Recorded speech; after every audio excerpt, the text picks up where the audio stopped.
You might want to stay out of this, all right, sir? Excuse me, sir. Ma'am, please, back off.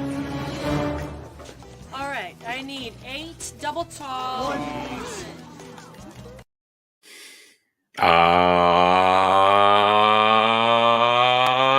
Welcome to another episode of the Market Value Chart Show. Right here, baby, at 6 Scale Cantina.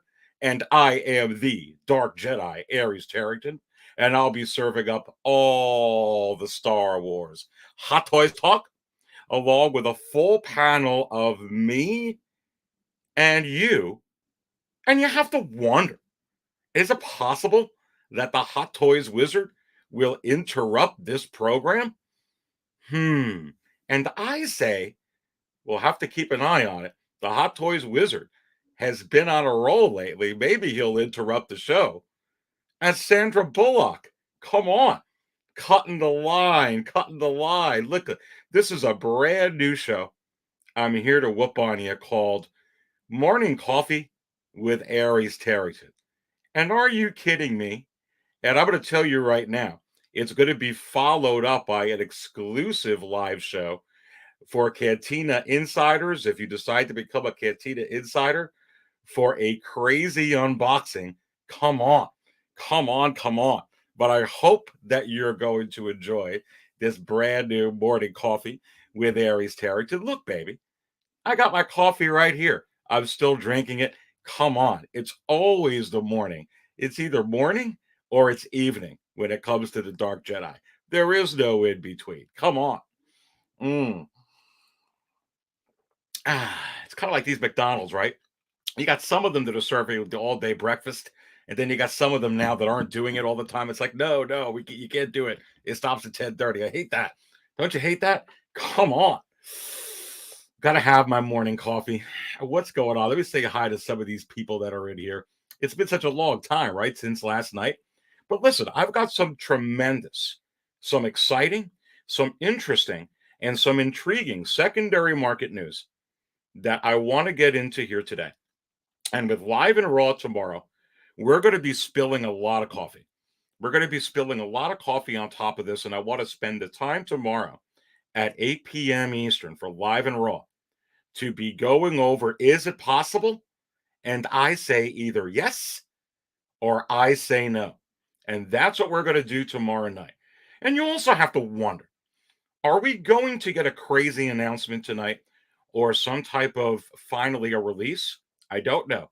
But I'm telling you right now, I could feel it within my wizard blood. The juices are flowing. I could feel a disturbance in the force. And I'm telling you right now, some crazy things are going to happen. So I want to take today with morning coffee with Aries. And don't worry, I don't have to get up and leave you because I've got the rest of the coffee in this giant thing here, which I will be drinking during this whole show as I serve up all the Star Wars Hot Toys talk to go over some of this stuff with you. And look, and for some people that aren't able to join it, they're going to be able to rewatch the show and get some amazing secondary market insight and analysis here. Doc is in the house. What is going on? And Mitchell Mesa in the house. Let's go, Aries, enjoying some Sunday morning coffee. Me too, brother. Me too.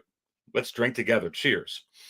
Primex is in the house. Let's get it. Good to have him in here. Andreas, hello back to you, my good friend. Come on. And the Kinky Sphincter is in here. Let's go. I'm going to bring some secondary market heat and maybe some ice. What am I talking about? We're going to get into it, babe. I think I'm going to bring some heat and some ice for you.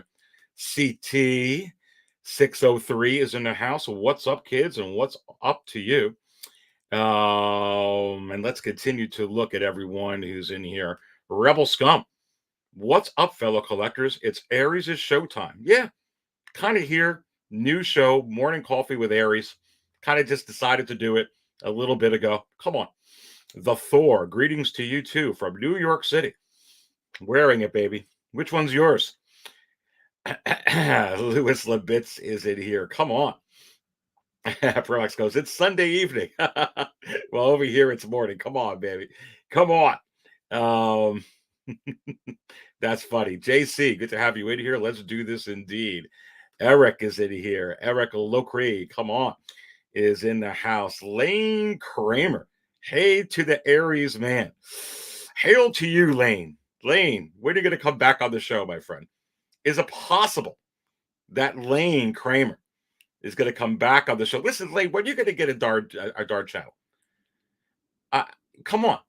And listen, I gotta be one of your first guests. Come on, Lane. I gotta be one of your first guests when you finally do a live show. Come on. But listen, don't ask me to do some type of unboxing or play any figure like that in the background. It's look, I'm already laying down parameters for you, baby. Oh, I'm just playing with you. Good to have you in here. Maximum Rex is in here. Hit that like button. Yeah, come on, man. And if I miss some of you, just go ahead and keep putting it up. See a Dream is in the house. Exotic Carfax. Good to have Exotic in here. Love it. A great supporter in here. Come on. And my friend Leo, my good friend Leo is in the house. 1/6 scale man with the $10 drop. Love to my brother from another mother. Come on, Leo. And as Leo always says, and as you always say, Leo, you know what time it is.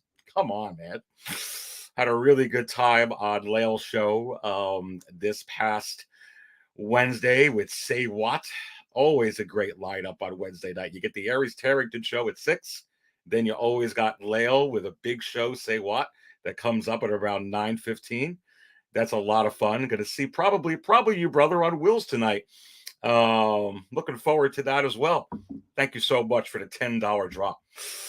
And you have to wonder, is there some interesting market news? And look, whether we get an announcement tonight or there's a reveal tonight, I want to spend some time tomorrow with Live and Raw, really going over, is it possible? And I say yes, or I say no, with a full panel of me and all of you out there.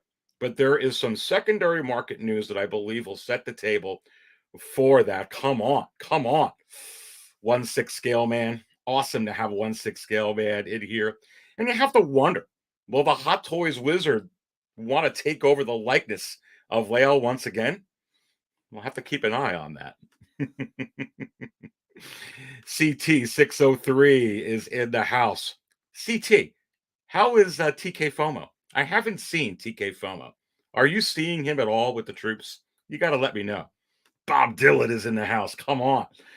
Trexler is in here. Duck Collector. Good day, everyone. Darth Drez is in the house as well. And so is Lake Studio. Hi, Aries. This is my second time catching up the stream. How are you doing? Doing good. I hope you're enjoying this new show at Morning Coffee with Aries Terrington. I honestly, Lake Studio, didn't think I could fit this all in tomorrow night. And I really don't keep Live and Raw very, very long. You know, I only have it go like an hour and a half on Monday. But I want to get into some real stuff tomorrow. There's Darth Drez. Hi all, and hi all to you as well. And OG fan when Star Wars was just Star Wars. Cantina, Aries, Wizard, Possible, Wonder. Yes, Coffee too. Come on, baby. Come on. 1/6 fix. Aries, love the time slot. Yeah, I kind of love it too. You know, this is a time 1/6 fix where I'll do some pre-recorded videos. And you know, I do some insider stuff, which I'm going to do right after this show, which I'll be talking about later in the show for those of you that want to go ahead and see what I'm going to do there. But I figured, you know, why pre-record it if I can go live? Now, sure, I can mess up. I might not be able to hit the screen. But sometimes I find myself, you know, editing too much with the pre-recorded. And sometimes I just like to go because I pretty much know where I want to go. And I have all the bookmarks when it comes to this market stuff that I want to get into. So I think it'll go just fine. And I really don't think any of you really care if I stutter all over the words. You just want to go ahead and see the show. And quite frankly, if I can actually interact with all of you out there with some questions as I go over this or some things, I think it makes it a lot of fun for sure. JB in the house. What is up? What is up to you, my friend? Great supporter in here. Always great to have JB in the house for sure. And look, I guess I got to share my screen. Let me go ahead and do that. You know, when you use the StreamYard tool here when you go live, I usually have it set before I go. And here we go. And I'll go to this size screen first. And you can see right there, 6scalecantina.com. And it's been completely updated this morning. The market value chart, also the biggest mover section has been updated. Everything has been updated this morning. And there's some real significant news that I want to talk about and dive into it. Yes, as someone mentioned before in the chat, you got hot stuff. You also got cold stuff. What do I make out of all of this? Let's continue to get into it. And so I'm going to get into it right now. Continue to stay active there in the chat. And I will get to your comments for sure. And let's go through. So if you don't have 6scalecantina.com bookmarked, you may want to consider doing so. It has all the latest news for what's going on at 6 Scale Cantina channel. So please subscribe if you haven't already, because obviously if you hit the subscribe button, you're going to be made aware of when a show is going to come up. But another way you can do that is if you visit and bookmark 6scalecantina.com, it has all the latest news on there, including this new show. So if you would have looked at it this morning, you would have known Market Morning Coffee with Aries live, 1:25 p.m. Eastern. Look at some of the images within that banner. I hope we're going to enjoy this new show. I'm sure going to enjoy coffee while we do it. Of course, we have the show from last night, May fracking 4th, and I'm going to get into that even more tomorrow, tying in some things here. What a great panel that was last night. Apparently, I wasn't there because, as you can see on the banner, it was Jimmy Smits. It was the market show live with Senator Aries Organa, but it looks like you want to have me here today, baby. But let's scroll down. You see the latest news we have for Star Wars 1/6 scale Star Wars Hot Toys. Now, I could have put up the 1/4 scale news here for the Mandalorian, but let me know in the chat if you want me to do that. Send me messages. I can. Right now, I keep it 1/6 scale. I am getting that 1/4 scale Boba Fett. It's incredible. And that's actually going to get me into the 1/4 scale. And I talked about that on a couple of other shows that I was on. Matter of fact, I think it was Leia's show was a few weeks ago. Whenever that came out, I think we both got kind of sucked in to diving into that 1/4 scale. I don't want to put words in his mouth, but I think so. You can let me know in the chat, Leia. But I know I just got to get that 1/4 scale Boba Fett. But for 1/6 scale news, that's the latest news. If you want me to start capturing 1/4 scale for Star Wars Hot Toys, let me know. I can do that as well. But anyway, I want to go to the recent biggest movers section, and I'm going to pull that up on the screen. And wow, take a look at this. And you see the mix right here for sure. And right now, I'm going to pull this up from Lane Kramer with a $5 drop. Lane Kramer, thank you so much for the super chat. Says content request. You to do a Star Wars Trooper top 10 Hot Toys figures, whether you have owned or just ones you have liked on one of your shows. Yeah, that's a good one. That's a good one. Star Wars Trooper top 10 list. Now, Lane, let me know in there. That can include all troopers, right? So we're talking about even like Cody. We're talking about Rex. Can we also talk about Echo? Can we talk about Hunter? Can we talk about, Crosshair? That's supposed to be, it's going to be coming out any minute. Let me know. Let me know in there if we could do that as well. I guess they're troopers, so we can. How about the Mudtrooper? Does that count? With the Han Solo, obviously, head sculpt. I think I'll do that, Lane. We got a lot of top 10s and top 5s coming out. We're actually really, really soon. And I think I'll add this to the list. Thank you so much for that drop. And he responds, yes, all troopers that are upcoming or have come out. Okay. Upcoming as well. So that's going to be great.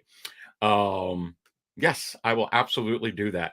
So let's get into it here. As you can see here with the biggest movers section, we have some new things. Look at Tarkin and Vader that have come up in here. Look at Leia Empire Strikes Back Hoth, which I have been keeping an eye on the last several months because it did steady out within the secondary market some months ago when it was rising over the summer. Then, towards the end of the summer, fall, it really, really kind of leveled off. And now you see that she's rising again. We're going to get into that. Look at some of these downtrends in here. So you see some things that are hot, and there are some things that are cold as well. This Luke Jedi Master we're going to get into, which is really, really cold. Chirrut is really, really cold. And I want to talk more about that, even though Jin is really, really hot. Interesting dichotomy there. Luke, forget about it. I mean, you can just look at some of these lists here. I really cleaned it up to show really what was big this upcoming week. Yes, we're going to talk about Jawa and the Gonk Droid. And like I said, with all of these, it's not just one auction or two auctions. It's over time of tracking and saving and seeing if there's a real trend. Obviously, it's less data on new stuff, more data required for old stuff. And I monitor a lot of these as well, which I think I'm going to start adding. I'm going to think about Macari because sometimes it not only sells for the same price, but a lot of times over. Not as popular as eBay, but you're seeing the same type of things. Very, very interesting. I may be adding that to the bed with the data later this year as well. But before I get into Tarkin and Vader, because there is some breaking news with that, let's go into Han Solo and Chewbacca with some of this in here. And I'm going to go ahead and pull this up onto the screen. You already saw this on one of my shows last week. And we've been seeing time after time with all of these that I've been flashing up. And you can see here, just back from last week, $1,125, not including the $64.15 in expedited shipping, not including taxes, well over $1,200. And believe me, this set sells for $1,300, $1,400, $1,500, sometimes $1,600 sometimes in the secondary market, usually with listings, though, all listings, but it does sell. Outstanding seller, 251, all 100% positive feedback. And we've been seeing through the months this set continually and steadily increasing. And you're also seeing it with Han Solo by himself. As in a matter of fact, and we're going to go to the market chart and we're going to take a look, because that's been cleaned up as well with all the arrows trending up or trending down or even. The Han Solo A New Hope is trending up. And I believe that figure has already breached the $600 tier range. Wow. And Chewbacca also is teetering or has broke the $500 tier range.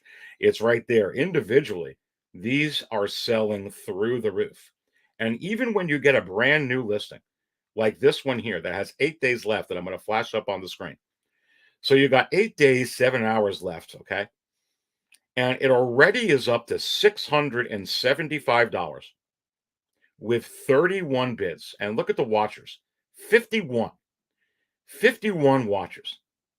And you have to wonder, is it possible that when you see this type of impact on a listing with a seller, Reese's Rare Comics, very, very, all 100% positive, over 11,500. When you get this type of positive feedback, did this type of impact on a listing, is that indicative of how this set is moving within the secondary market? And I say, yes, it absolutely is. There are 51 watchers already for this listing. And whether this winds up selling for $850 or it sells for $900, whether it sells for $1,250, the average right now, according to the market value chart, is like 1,044 and trending up. We're going to take a look at it. But remember, that's just an average. That means sometimes it's going to sell 900. Sometimes it's going to sell more than that. Sometimes it's going to sell 13, 14, 1,500. It's just an average. But this is very, very telling on where this set is. And people are spending buku bucks, collectors, trying to look for a Han and trying to look at a Chewie. But I was like, my goodness gracious. It's like, wow. I'm telling you, Han and Chewie, they call all the boys to the yard whenever a listing comes up. You got 51 watching. Are you kidding me? Oh my goodness. And it's going to be very interesting to see how this affects the 2-pack from The Force Awakens. Yes, we're talking about The Force Awakens. We're talking about that Chewbacca, and we're talking about that Han Solo from The Force Awakens. And is it possible that that set is also showing signs of trending up now to a higher level? And I say, yes. We don't have to keep an eye on that anymore. It's actually happening. Now, I don't have the data computed in for the that 2-pack set, and there's still more that I got to gather, but all signs point to, according to the Dark Jedi here and the market value chart, that that set as well is boosting up. Now, the other thing that I'm noticing as well, and it already did trend up and steadied off a few months ago, is the Chewbacca from The Force Awakens. Yes. Yes. So let me take a sip of coffee over here. It's morning coffee with Aries, brand new show. I'm just looking at the eBay screen. I guess I probably need a double monitor because I got to go to the comments here and look at the StreamYard. But yes, the Force Awakens one is going up. Han is steady, but also showing signs of going up. The Force Awakens Han, which is a complete formula to having that set actually rise within the secondary market, which is what I am seeing. It's going to be real interesting to see what happens in there as well. Pulling this up onto the screen, another super chat from Bob Dylan. And before I get into that, if please hit the like button while you're in there. Much appreciate your support. The Dark Jedi does. Please smash that like button. Look, we got 70 in here already. I just decided to do this, 45 minutes ago?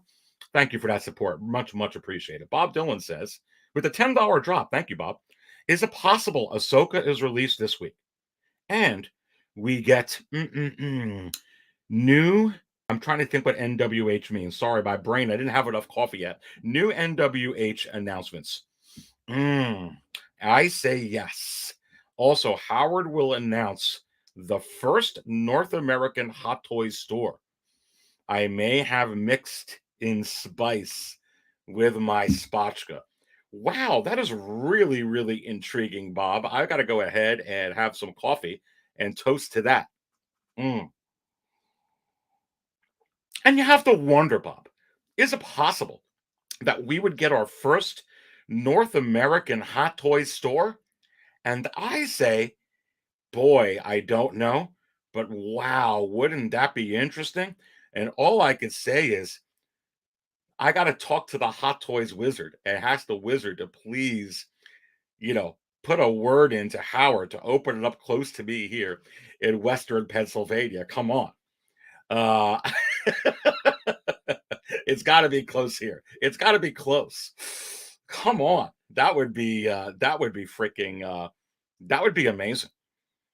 And then you'd also have to wonder how that would change things. Wow, that's really, really interesting, Bob. Listen, stranger things have happened, and who knows? I think a lot is going to, staying with the super chat for a second. I think that, a lot is going to happen, Bob, post COVID. There are a lot of companies now that are releasing mask mandates. You're starting to see it be a little bit more loose. We're still in the COVID situation. And, I continue to pray to God that we continue to, battle that and overcome that and that the right decisions are made. That all being said, coming out of it, there's been some economic challenges, obviously, during COVID. And there's going to be economic challenges post COVID. And there's going to be, it's never going to go back exactly the same to where it was. And what I mean by that is some things will go back to business as usual, but it won't exactly be business as usual. We've learned a lot of things from that. We've learned that we can work, for instance, remotely. And for a lot of companies, they could save money on rent. we've learned that we can get a lot of things through streaming. Although I personally love to go to the theater and experience that whole thing. But I don't like to for every show. I'm just gonna be honest with you. I like it with certain every Marvel release. That's what I want. Every Star Wars release. I don't need that for every movie I'm gonna watch though. I'll actually take part in streaming. Like, oh, I'll take advantage of this. I'll pay $27.99. And you have to wonder, are some people thinking that too? And is that actually going to affect some box office impact? Our blockbusters forever change because the world has changed. And that's what I'm getting to. So it's real interesting. Some of these things that you put up in there, yeah, you may be mixing in some spice with your spatchka, but who knows? And getting into the Ahsoka thing, and I say, look, we talked about it yesterday on the Market Show Live. It could be a variety of factors. At the end of the day, is she coming very fast? And I say yes. Come on. Thank you, Bob, so much for that. And Lane puts in, yo, Master Loco. So I guess Loco Lou must be in the house here. Loco, there he is. Everyone, love you. Hope everyone is doing well and is listening to the Dark Jedi himself. Thank you so much, Loco Lou. Awesome having Loco Lou in the show yesterday. If you didn't get a chance to watch the show from last night, it was another awesome show. And check it out. Loco Lou was a guest in there in the panel. And we're looking forward to having Loco Lou back as well. And not just back, but in here a lot. That's awesome. And good having him in the house for sure. Bloodsport puts in the month of May will be crazy for Star Wars. Yes, it will. And that's part of what I'm going over here within the secondary market. Now it's going to tie in tomorrow to Live and Raw Bloodsport. Is I do think it's going to be crazy for Star Wars. And I'm real interested to see what's going to happen with Celebration coming up over here, because I really think that we're going to get new television show announcements, new animated series, announcements, perhaps some insight on things that they're going to be looking to do into the future, 2024, 2025, 2026, with new trilogies and stuff like that. I think it's absolutely going to be epic, and we're going to learn a whole lot from Celebration leading right into May and all the craziness there. And so we're going to get into that. This all ties into it. Wolf Moon goes, I just witnessed Harrison Ford destroy the Hot Toys A New Hope Han Solo. I guess, where were you watching the was that actually the Force Awakens one, or was that the Han Solo A New Hope one? Was it on Jimmy Fallon or Jimmy Kimmel? I don't know, but yeah, I've seen it before. I've seen it several times. I don't remember because I haven't seen it in a couple years. But yeah, I don't think that made Howard very happy, to be completely honest with you. How could it? But I think it was just his own way of being humorous. But yeah, I guess everyone has their own brand of humor. Bob Dylan goes, nothing can stop the locomotive. And you have to wonder, is it also possible that the Hot Toys wizard got a little bit of a jolt, him or herself, from taking on the likeness of Loco Lou? And it's going to be kind of like addicted to it, kind of like how some of us are addicted to coffee, and is going to want to take on the likeness again of Loco Lou to feel the power. And I say, let's keep an eye on it. I don't know. I don't know what the Hot Toys wizard is going to do. Come on. 808 Michigan Jedi puts up, and 808, good to have you in here, my friend. I don't know if Howard would really be interested in having a second store in the States. Reason being, he wants to keep certain things secret and within his house. Yeah, that's a good point, too. Who knows? I mean, it's hard to say. One thing I do know about all of this, when it comes to Hot Toys and it comes to Sideshow and it comes to other companies as well, even Hasbro, are things going to change post-COVID in order to match and adapt to the way the world is? And I say, yes, it's inevitable. We have to. So it's going to be real interesting to find out what they want to do. But I agree with that point as well. It's going to be interesting to keep an eye on it. Continuing to go down some of these. The collector's in here. My good friend, the collector, great supporter. Good to have the collector in here. And so let's continue to go on. And the Jedi Knights Watch is in here as well. Happy Sunday, everyone. Ready to kick my feet up for a bit and listen to the Dark Jedi. Well, thank you so much. And listen, hit the like button already if you haven't while you're in here, and I'll continue to move on. And so let's go to the bigger size screen. Let's go back to there. So this is absolutely crazy. And you see this right here, 31 bids, 51 watchers. Yeah, some of you should keep an eye on this auction too if you want to. Probably get more watchers now watching this. But this is really interesting and very, very telling because you don't get this type of impact on a set unless it's something very, very coveted and or people are very, very interested to see where it's going to go. And that is very, very, again, telling on where this is within the secondary market. Going back to sixscalecantina.com. And don't forget to go ahead and bookmark this so you get all your latest Star Wars Hot Toys news. And going back to the fully updated Biggest Movers section. You know, you see Luke and New Hope up here. You see Rey and Dio, Rise of Skywalker. We're going to talk about those. You see Leia Hoth, Luke Jedi Master, cheer it. Luke Endor Deluxe, forget about it. You see a lot of these in here. Look at all these Boba Fett's. Man, and actually that says Kylo Ren, The Last Jedi. This is actually Return of the Jedi Deluxe with the Sarlacc pit. Yes, that's moving up. Look at Mudtrooper moving up when that was trending down. I'm going to tell you a little story, a little tale here about some of these figures that are trending down if they could go that way. Let's actually skip these first. I want to get right into the next two pack. Tarkin and Vader. And Tarkin is through the roof. Grand Moff Tarkin by himself is through the roof. And it's so hard to find Grand Moff Tarkin right now in the secondary market for anything under $500. And many times it's selling within the $500 tier range. And many, many times as well within the $600 tier range. And in the mid and upper $600 tier range as well. Not just like one time here or one time there. And we'll take a look at where that average is. But that figure by in and of itself is very, very high. The other thing is Darth Vader in New Hope, the regular version, which is not the best version. The best version comes in its 2-pack, is also getting some heat. Gradual. It's not like Tarkin heat, but it's showing signs of rising again. It's subtly showing signs of rising. When you put the two together, what's going on, you know, with this 2-pack? And you know, I could just bring up a listing over here of one that just sold, and you can see right here, and this is just going back to February 22nd, $1,101.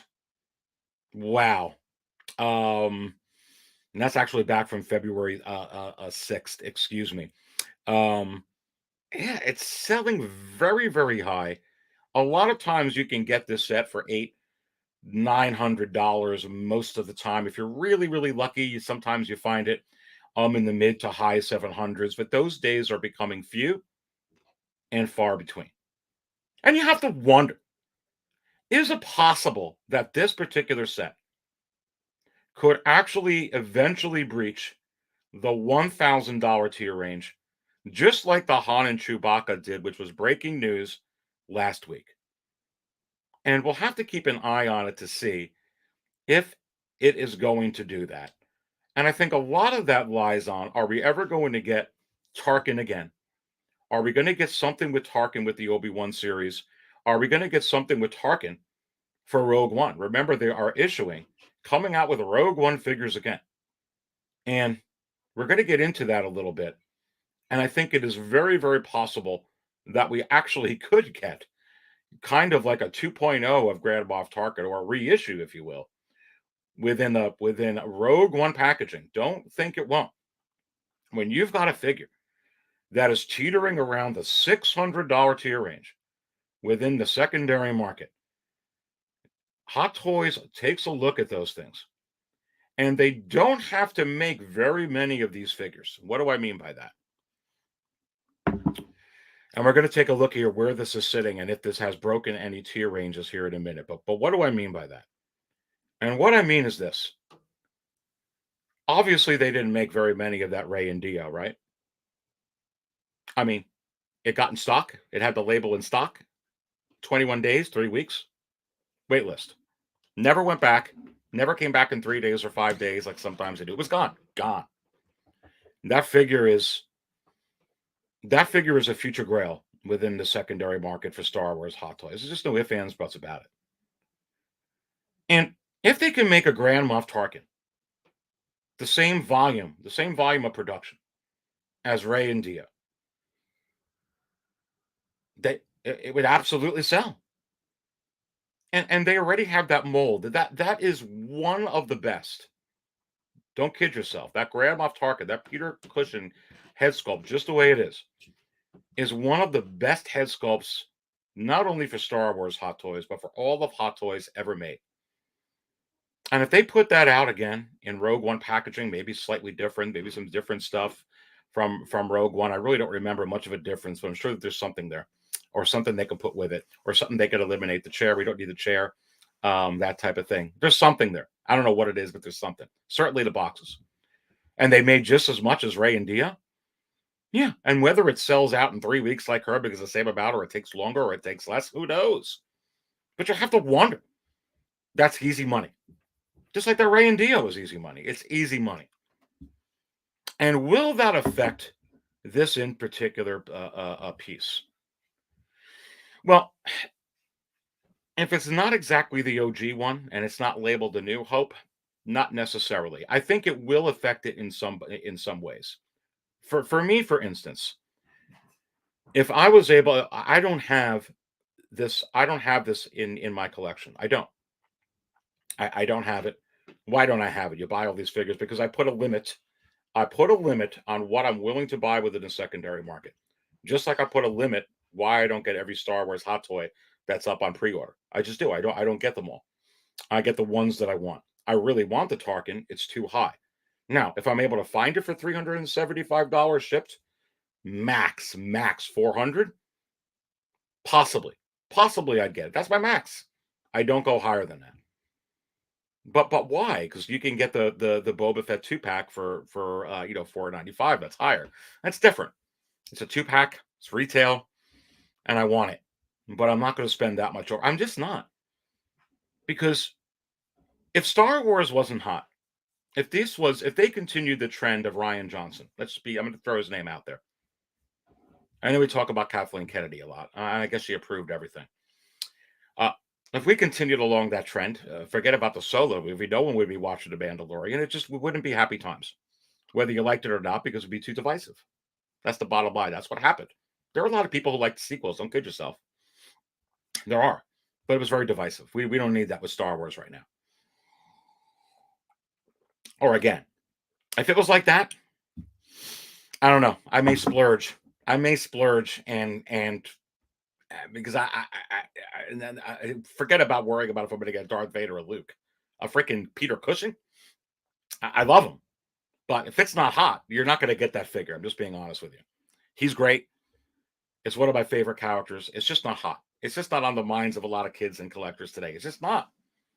So then I would be more concerned about getting this. With Star Wars, how hot it is, you have to start saying to yourself, it is possible for some of these to come out again.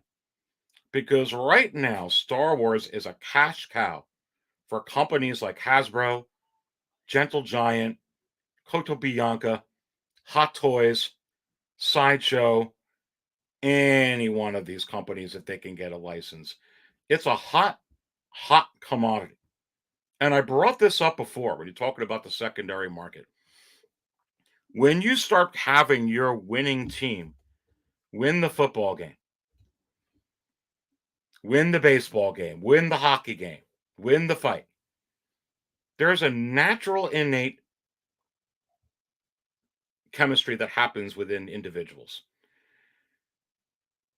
If you're that emotionally invested in a team and they're doing well in the playoffs and they won or they're marching towards it, all of a sudden you get a vested interest in the other teams. even whether you're rooting against them or you're just curious because you could kind of breathe a little bit. Your dog is out of the fight. They get the fight again the next week, and it's kind of enjoyable. For some people, if they're heartbroken about it, sometimes they got to take a step away because it's just too much to deal with, which is what happened, make no mistake, with a lot of collecting between The Last Jedi, Solo movie, and The Rise of Skywalker. It just did. It just did. But right now, with The Mandalorian and the Book of Boba Fett and Disney Plus and Deborah Chow and Jon Favreau and Dave Filoni, they're winning in the playoffs. They're marching towards the playoffs. They're winning the games. And when you're that excited about those things, now you could start putting in some of these other figures like a Tarkin. And because we're all excited about Star Wars, he'll move. Not for everybody, but he'll move. He'll move way more so than he would before. And it's somewhat less risk for Hot Toys to make a move like that, especially when you're talking about Moff Tarkin in numbers produced in quantities like Rey and Dia, which obviously sold out. And with a head sculpt that you already have, which you've already hit out of the park. I'll be honest with you, I don't even know if I want it improved because I don't really know if you can improve upon it that much. Just being honest. You change the hair. I mean, it's right before. I mean, right before A New Hope. It's right there. I mean, I don't know what you can do with it except make it come to life. There's always a bigger fish. You can always make something better. I agree. But listen, you have to start thinking of it that way. So my point is with this, you could run out. I could run out and get this 2-pack, which right now has made some noise here. I'm going to go to the bigger screen, and I'll get to your chat stuff here in just a minute. But let me go back to 6scalecantina.com. Let's go to the market value chart. And all you do to get to the market value chart is to move away from the biggest mover sections on the homepage tab. Just go to the market value chart tab, and then scroll down. And you get this handy dandy little chart, which you could also get off your pad or your phone, by the way. And I was just testing it on my phone the other day, and it's working really, really well. Sometimes it takes long to load, but I got an old iPhone, so probably with all of you. Yeah, I got a lot of old stuff, old car, old phone, but I got some good Hot Toys. Anyway, let's go ahead and click on that current value column a couple of times. If you want to do it that way, you get the highest ranked figures to the lowest ranked figures. And I have to play around because I'm having trouble with this chart, having Han and Chewie number one. You can see Han and Chewbacca are number one because you see the 1044. But you can see at second, even though it's listed at first, Tarkin and Vader has breached the $900 tier range and is now $936 and rising. So I could go ahead and I could spend that, or let's actually go see where Tarkin is sitting. And Tarkin is steady right now. He is steady. He has trended up and trended up, trended up. And right now, steady at $585. Wow. Just $15 away from the $600 tier range. And that means sometimes he sells 500, sometimes he's selling at the 600, and it is showing signs that it's going to break the $600 tier range. I don't want to spend $585 on it. I don't want to find a deal and spend $485 on it. I honestly don't want to find a deal and spend $435 shipped on it. It's a lot of money. But then again, you have to wonder, is it possible that Hot Toys would touch this again? And I say, yes, patience is key. It's key. If Star Wars wasn't hot, if Rian Johnson was directing The Mandalorian, I don't know. I'd maybe pull the plug, pull the string, and go get it. Because I wouldn't be confident. Right now, I'm very, very confident. Morning coffee with Aries. Taking another sip here. Toasting to you. Cheers to you all. Please go ahead and smash that like button. A whole new show I just whooped on you about 45 minutes before I was going to go live here. And if you're liking this, that's awesome. I was going to pre-record it, and I figured, what the heck, just go live and interact with you in the chat. Come on. Yeah, it's really, really interesting right now. And Crazy. Bugman is in the house. Love you, Aries. Love you too, my friend. Let me know what table you're sitting at. Because look, even though it's a brand new show, that doesn't mean that we're not sitting in the cantina. That doesn't mean that I'm not serving up all the Star Wars Hot Toys talk. And that doesn't mean that Grogu isn't at table 5, and sometimes now he jumps to table 88. Come on, and don't get me to play that table 66 clip because it's too scary. So hopefully no one's staying at table 66. Listen, there's probably, you need a shield generator amongst all the other tables to shield yourself from table 66. Come on. Come on, come on, come on. Punisher XS goes crazy what these Hot Toys figures go for in the secondary market. Yeah. And right now you got some deals on some because some are actually cold, and we're going to go over that in just a second. And put this up in here from Caleb Martell. You have to wonder, why is there Barriss Offie's symbol on the door to the right in the scene where Grogu witnesses Order 66 in the flashback? I don't think this is a coincidence. And you may be exactly right there, Caleb. And I've heard this before. And I really do think that Sam Jackson, that Mace Windu, was involved in this. But the more I think about it, I would think with some assistance. You know, even Yoda, Bail Organa assisted Yoda with the transport after the battle with the Emperor. Obviously, he wasn't as damaged as Mace is going to be. But I actually wouldn't think it's just her. I mean, it would be freaking incredible. You got to remember, Mace Windu was the second highest ranked Jedi behind Yoda. I mean, it was Yoda and Mace, which don't even get me going why we don't have a Mace Windu figure. All 3 movies and the second greatest Jedi in that whole thing yet. I just don't get it. I'm glad we got Qui-Gon. I love Liam Neeson. I'm a huge fan. But I love having that figure in my collection. I need it. If I have to choose right now, which one I would want more, that or the Mace, I'd want the Mace. I need that one in order. I want them all. I want Kit Fisto too. I want Plo Koon. I want Barriss Offee. I want Shak Ti. I want Ayla Secura. I want them all. I want Ki-Adi-Mundi.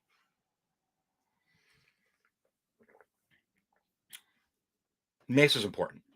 Anyway, I don't want to get into that. But yeah, you could be on something. You could absolutely. We could absolutely get that. A very, very good point. CT603 says, "Are you listening, Howard? Tarkin, get on it."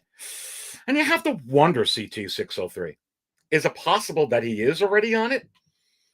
Bugman goes, "Love you, Aries. Love you too, my friend." Single Songwriter says, "Remember to like and subscribe." Thank you so much, Single Songwriter. What a great friend and supporter here, 6 Scale Cantina. And absolutely, if you're enjoying this new show, Morning Coffee with Aries here on a Sunday morning, and for some of us, the afternoon, please go ahead and hit that like button. And if you're enjoying what you're watching, please go ahead and subscribe. Much, much appreciate the support indeed. And 808 says, I could have gotten an Anakin Skywalker, the regular version, for $500. My wife laughed at the price. Yeah, I don't blame her for laughing. And that's actually down from where it was last year. That did trend down. Remember, it leveled off. It's right around 500. It's too much for me, and I don't think that we're in a scenario where we're never going to see that again. Especially the dark side Anakin. We're going to get something, for sure. The Jedi Night's Watch says, "I was able to get the Han Solo loose a few months back for $250. Picked up an empty art box for $40. Couldn't believe it, the deal." I'm telling you, that is a great point. Because when these figures have some damage or some discoloring to the clothing, they go for less. And sometimes you don't get a deal on it, because I've seen that with like some dark side Anakins and some Tarkins. And it's like that Han Solo and Chewbacca 2-pack, which doesn't have anything wrong with it. Everyone hovers to it. And it winds up not being such a deal. But sometimes you find that The problem is for a lot of collectors, they get really, really nitpicky. And I understand that because um, as a vintage mint in box, mint on card, mint in package collector, believe me, I understand about nitpickiness. I really, really understand. If you can live with some of those things or get them in pieces, you get the art box for $40, you see it all day. You can piece it together and get a great bargain. And at the end of the day, really, when it comes to this stuff here, if you're just looking for the figure to enjoy and you're not so worried about the um uh, that you could really get some good deals and you could get good money back for it too. Because even some of these figures, you get a Han Solo that's loose, especially the way it's going now, and it has an art box that comes with it or something like that. You get buku bucks for it. Um, oh, Joe put this out. Yo, Dark Jedi, did the evil Empire email you about your Boba 2-pack DX? Heard some people getting emails about getting charged today. Are you kidding me? I have not. And I was looking at it all morning. But you have to wonder, is it possible that I got an email during this show? And I say, I don't know, because I don't like to get distracted. I actually turned my email off. So it's possible. But man, are you telling me that I could finally spill some of this coffee with the Boba Fett 2-pack? I kind of like giving up on it. It's interesting. They did that unsealed and revealed. We didn't get it. We didn't get it quick. Very interesting. That would be great. I would not be surprised. It's overdue for that email. Um, mm. I ordered it that day. I ordered it that day. I don't pre-order anything anymore. Um, I never pre-ordered anything then.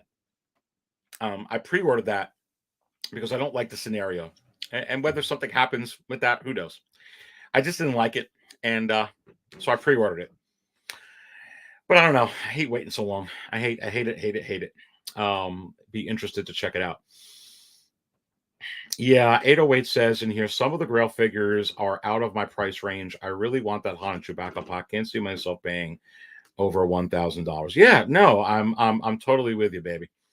I'm totally with you. Come on. It's absolutely insanity. And let's go back to this here and go to the bigger screen, back to 6scalecantina.com and check that out. I got it highlighted there in the middle. Grab off Target at $585. And the big news here is that Tarkin and Vader 2-pack, even though those two are out of order, I promise everything else is in order. Now the second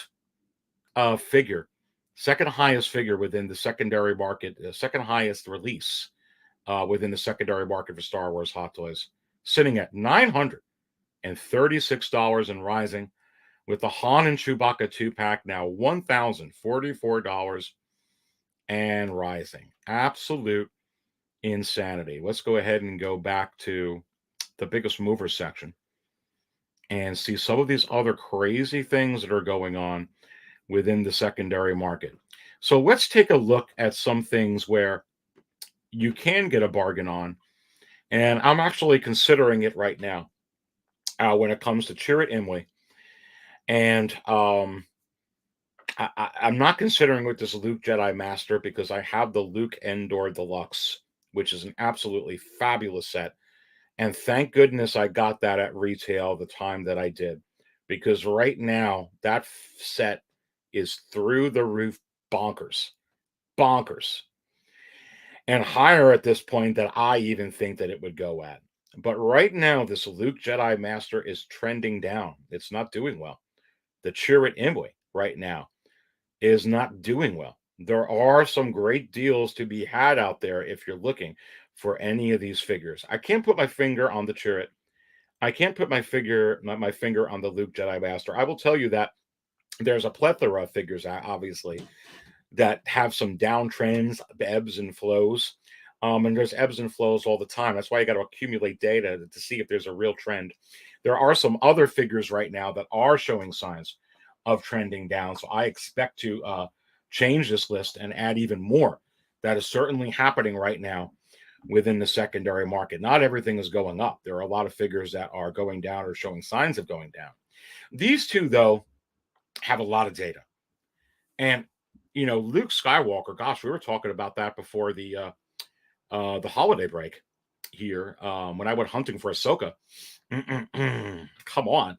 And, you know, I'm just going to go ahead and bring this up with Luke, and let's see if I have it. And pulling up this, are you kidding me? And pulling this up onto the screen with a really, really good seller just back from February 13th. 100% positive feedback, over 100, 120. $305 for Luke Jedi Knight. Really? $305 for a Luke Jedi Knight from Return of the Jedi. Wow. And listen, how many auctions have showed you? 2 dozen, 311, 290, 320, 330, 340, 320, 333, 340, 340, 315. I can go through the time to show you all over again. I keep them all. But listen, baby, this is absolutely having a downtrend. If you're looking for this figure within the secondary market, please don't spend over $400 on it. Because right now, it's just not what it's going for. And if you're looking for the Luke Endor or the Luke Endor Deluxe, there is no way in the world, if I didn't have that Luke Endor Deluxe, that I would get the Luke Endor. I would absolutely just get this. I wouldn't even touch it. It's too high. There's no way. I just wouldn't. This would be sufficient for me.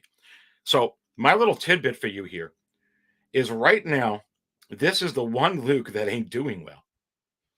You're having an adverse effect. There is balance. The balance is Endor going really, really high.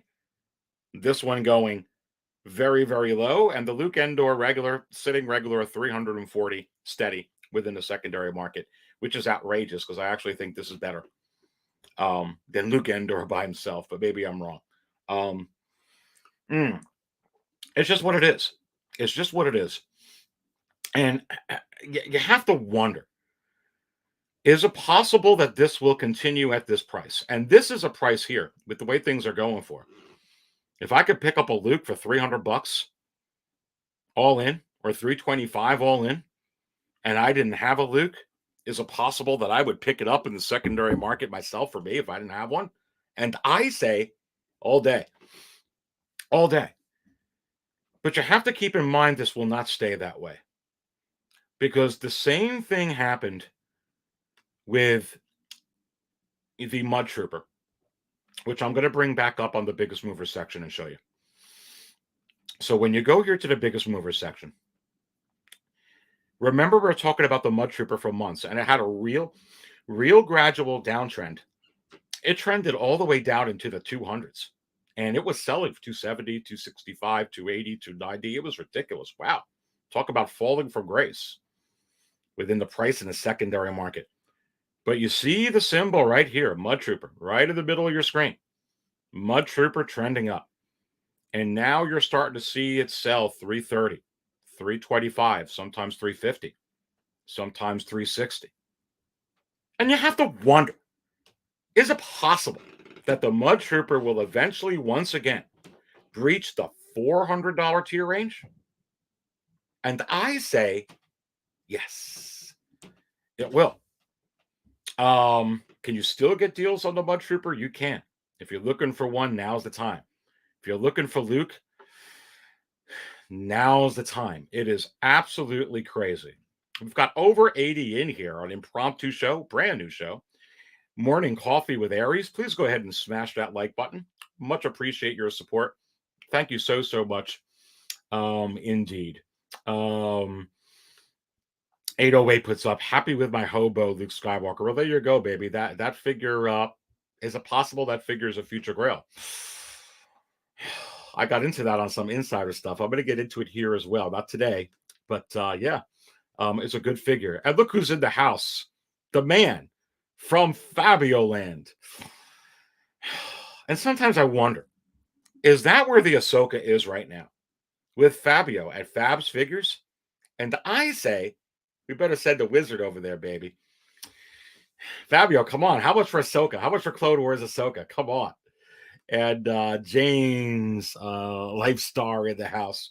Crate Luke will go up. Yeah, Crate Luke. Let's take a look at that. That's a good thing here. Let's go to the market value chart and see where these Lukes are sitting. That one leveled off, but I believe it will absolutely rise again. That Crate Luke. Also, the Luke from The Force Awakens, believe it or not. Let's type in Luke, because it'll be too much to go through.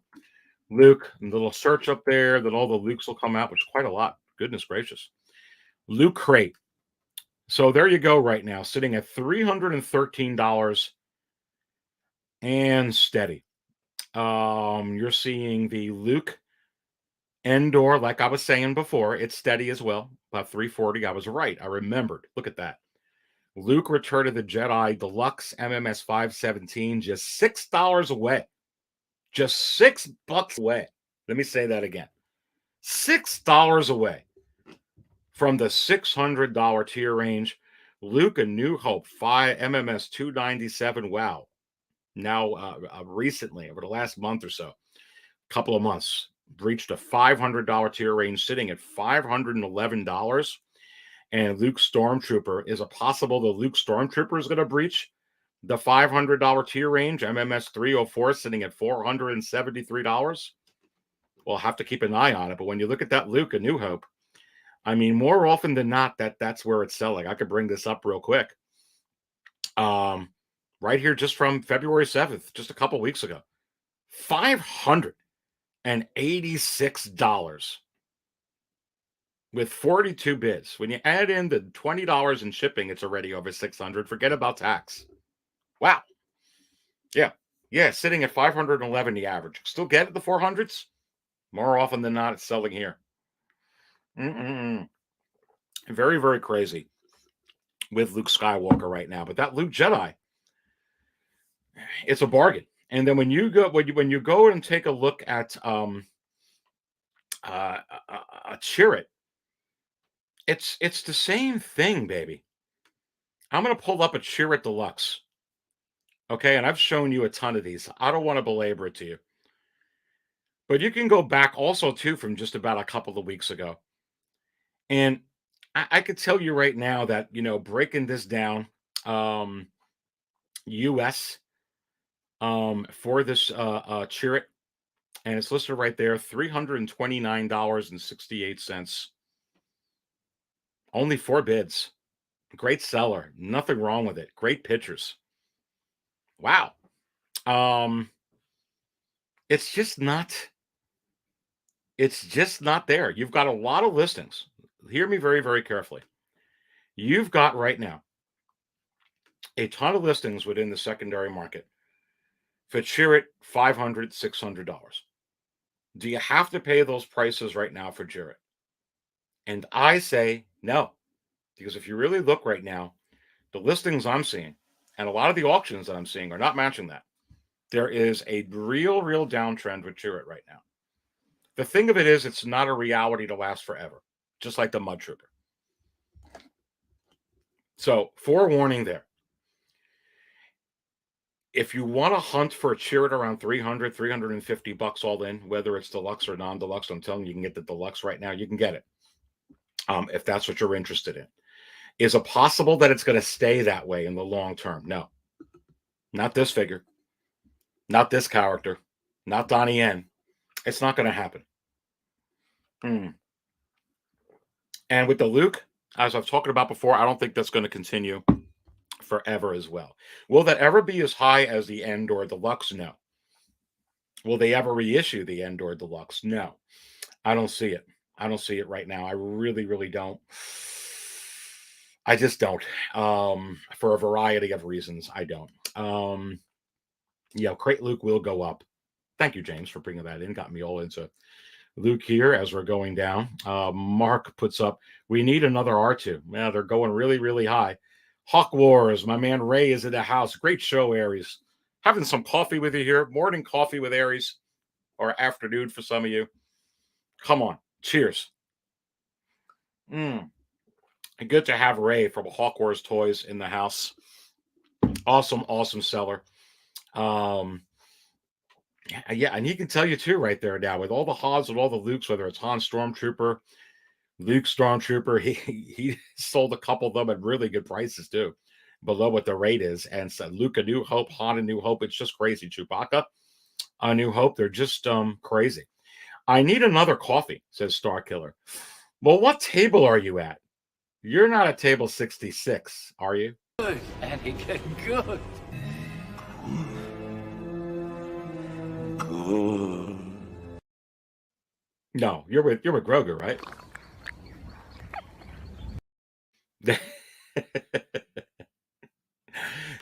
You got to pick. You got to pick where you want to be. You got to pick where you want to be. Come on. Yeah, Punisher puts up, I want Hoth Leia, but I'm not going to pay $5.25 for her. I hope Hot Toys do a reissue. Look, we're going to talk about that right now. Let's actually get to Hoth Leia, because I've been keeping an eye on her for a while and got some real significant data. I'm not going to pull it all up, but really, when you go to the market value chart, you can see that she is trending up. I'm going to pull up the market value chart at 6 scale Cantina right now, and I'm going to type in Leia, and we're going to see which Leias right now. Some of them have leveled off. The Endor one is leveled off. Bespin is leveled off for now. They don't always all just continue to rise all the time. But yeah, right now, the one that's rising, they've all leveled off right now at really high prices in my view. Even for the Last Jedi Leia, you have her steady at 273, which is a good number, because eventually it's possible that this is going to go over to $300 average. And I say yes. But let's look at what you just asked me right there, right now in the chat. Leia Empire Strikes Back Hoth. MMS 423. $446 now. And rising. Wow. And very, very continually selling over the 4.25 range more often than not. Wow. And I could just bring one up that actually it's you put that up, ironically, closed today if I could find it, because I was following it, and I think it was at 345 when I last saw it. And let's see where it is here. And look at that, with 20 bids just from today, a little bit ago, 11:41 a.m. $467. Can you see that on your screen? $467 with 20 bids. Wow. With a seller, another outstanding seller like Rey at Hawk Wars Toys, Full Moon Fever, over 750 at 757. So 467, not including the 2150 in shipping, not including taxes. So you have to wonder, is this figure about to hit the ranges where the A New Hope Leia is? And I say it has already. It has. I wouldn't be surprised if this actually gets a little hotter than the A New Hope Leia. A New Hope Leia will always be hot. There's ebbs and flows. But listen, we're not done with Leia yet for Star Wars Hot Toys with the original trilogy. We're also not done with Han Solo yet for Star Wars within the original trilogy for Hot Toys. We're not done with Chewbacca yet for Star Wars Hot Toys in the original trilogy. We're not done. And you have to wonder, does that mean that we're also not done with the Lando Calrissian? And I say yes. I understand that's in stock. And I don't want to get into it now, but we'll get into it in a future show.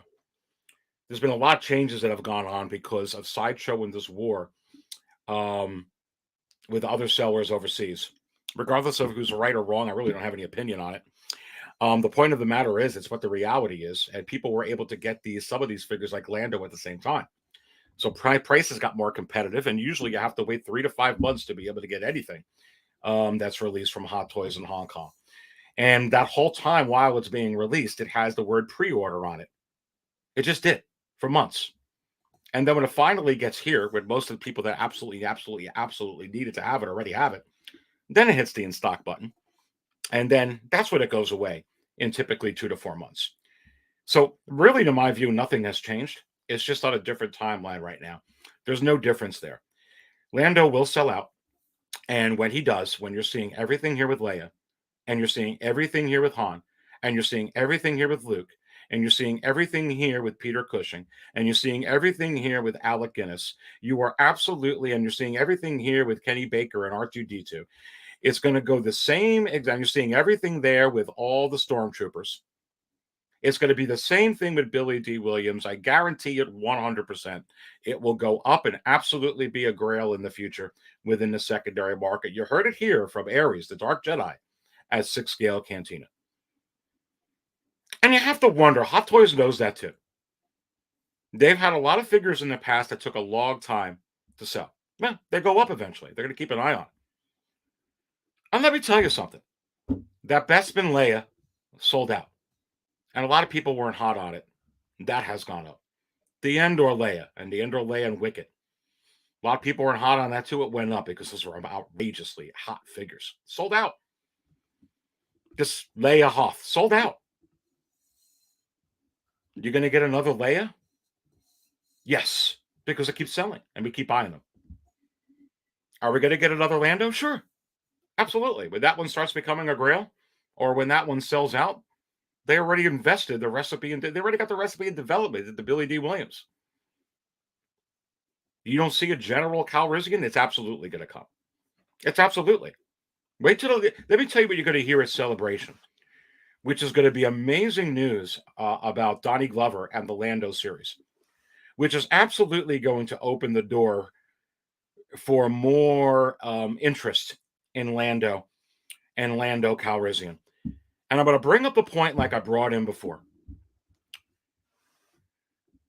When you start having a hot commodity like Star Wars, where things are going really, really well, and you could put out a figure that you've already got R&D on, like Rey and Dio, the same amount, which that sold out in 3 weeks, and you put out a General Lando, and who knows how hot he's going to be from that Lando series or what coffee we're going to spill in there, which I absolutely cannot wait for that series. And I hope to God, Donnie Glover plays that part, which I would imagine he will.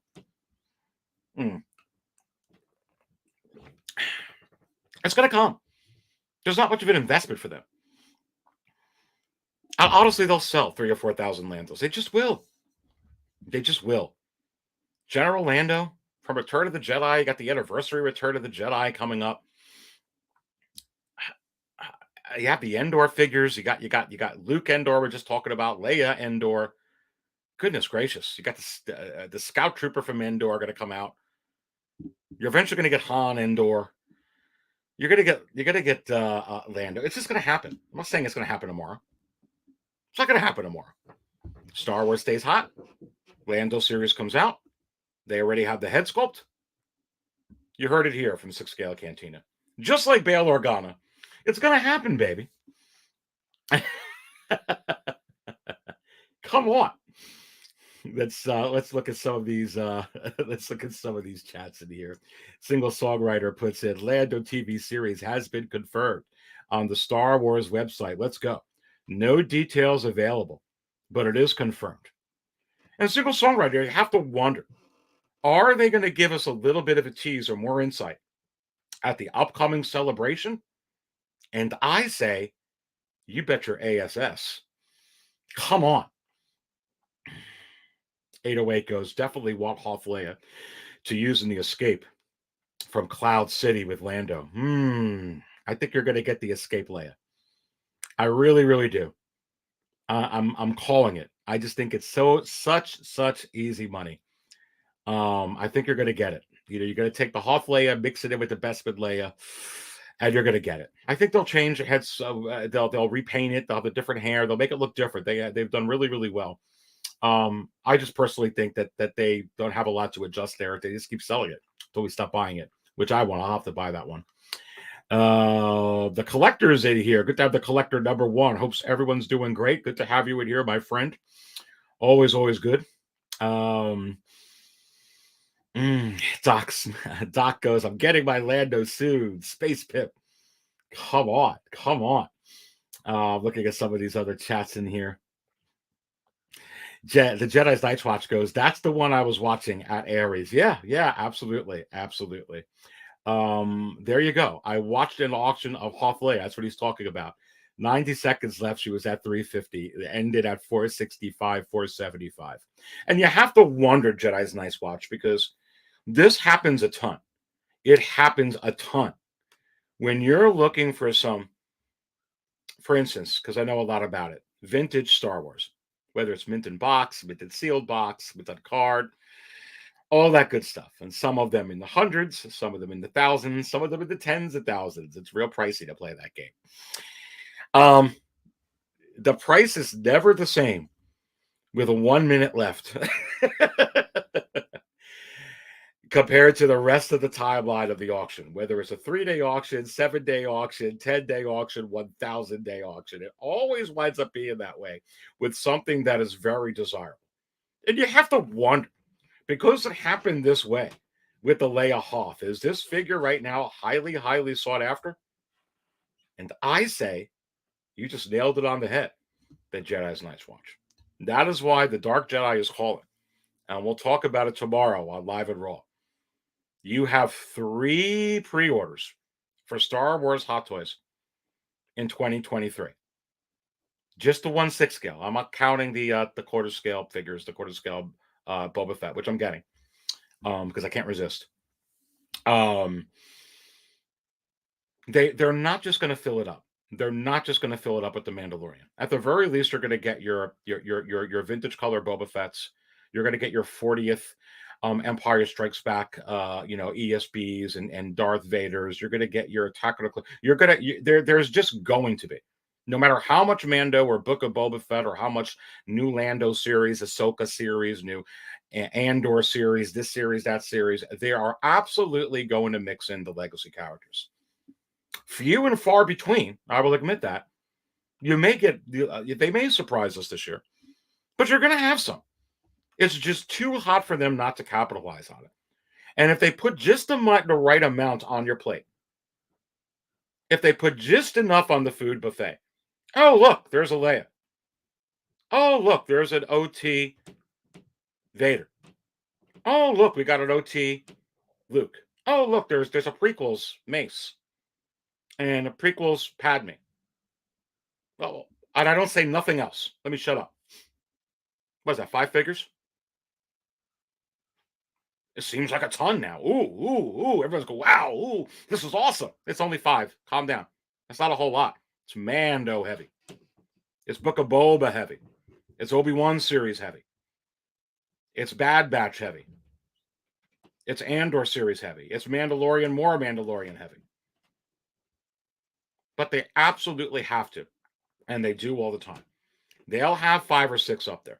You have to wonder what those 5 or 6 are going to be.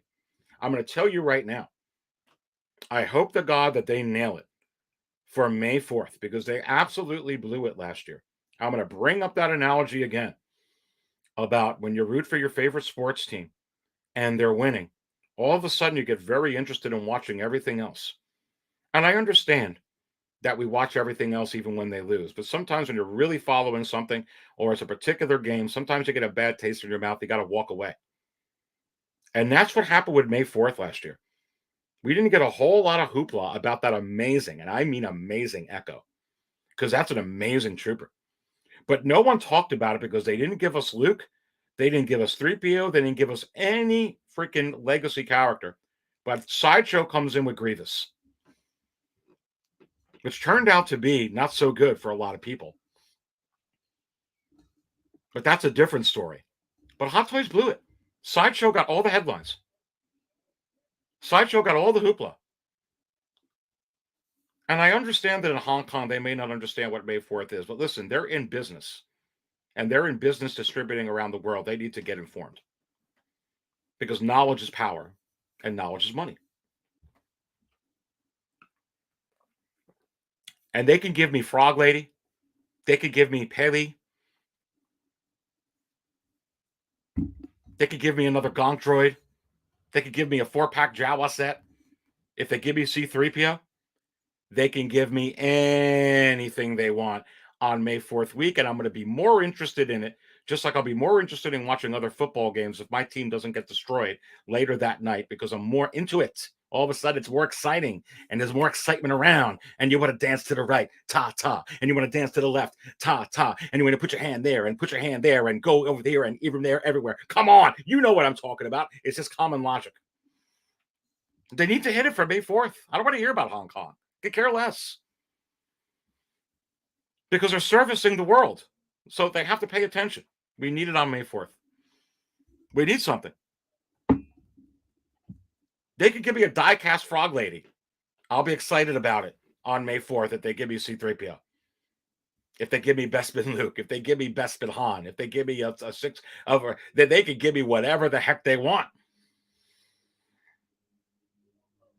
That's how it goes. That's how it goes. One hand watches the other. Give and take. You give me just a little of this. You can give me a lot of that. Come on. You know what I'm talking about in there. They've got to hit it this year. Is it possible that they don't? Sure. Yeah. We got to get it. Come on. See, your dream goes, I'll buy the frog lady with pit droids. Yeah, me too. I would definitely buy that. 808 Michigan Jedi goes, hit that like button. Come on. Thank you so much. Much appreciate that, 808. And Broderick Holmes, welcome in here. Holmes says, you nailed it. We have to get more OT and prequel releases. And you have to wonder, Broderick, do a lot of collectors feel like you and I? I'm not saying everybody, but a lot. And I say, yes. And they need to feel that way with Hot Toys. I don't care what part of the world they're positioned in. It's May 4th. We need the home team to get a win. We need a win. We need a touchdown. We need to be excited.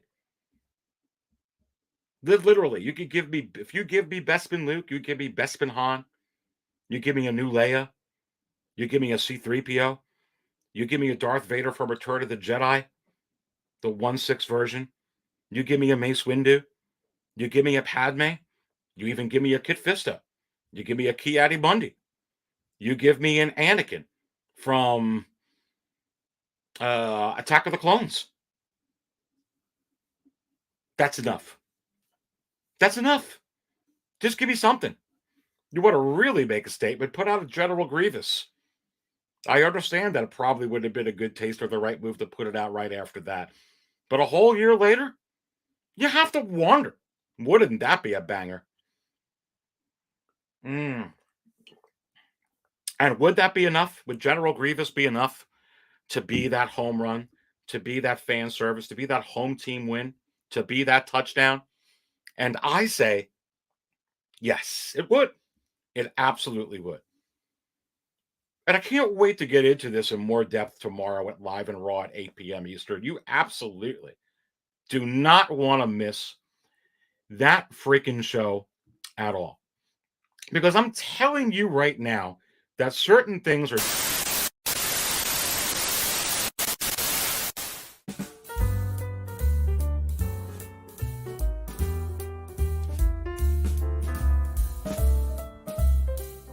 So you have to wonder, is this another emergency interruption? Do I have to spell it out for you, baby? Back again in the likeness of Fabio from Fab's Figures, and I better make this quick, because I'm telling you right now, he's having some intestinal stomach issues. Sounds like the final battle of Engelman here. But listen up, baby. Didn't I tell Aries about Jimmy Smits and Bill Organa? And I say, yes. And did I also give him more information? It's all in the cigar, baby. Can you smell it? I never lost it.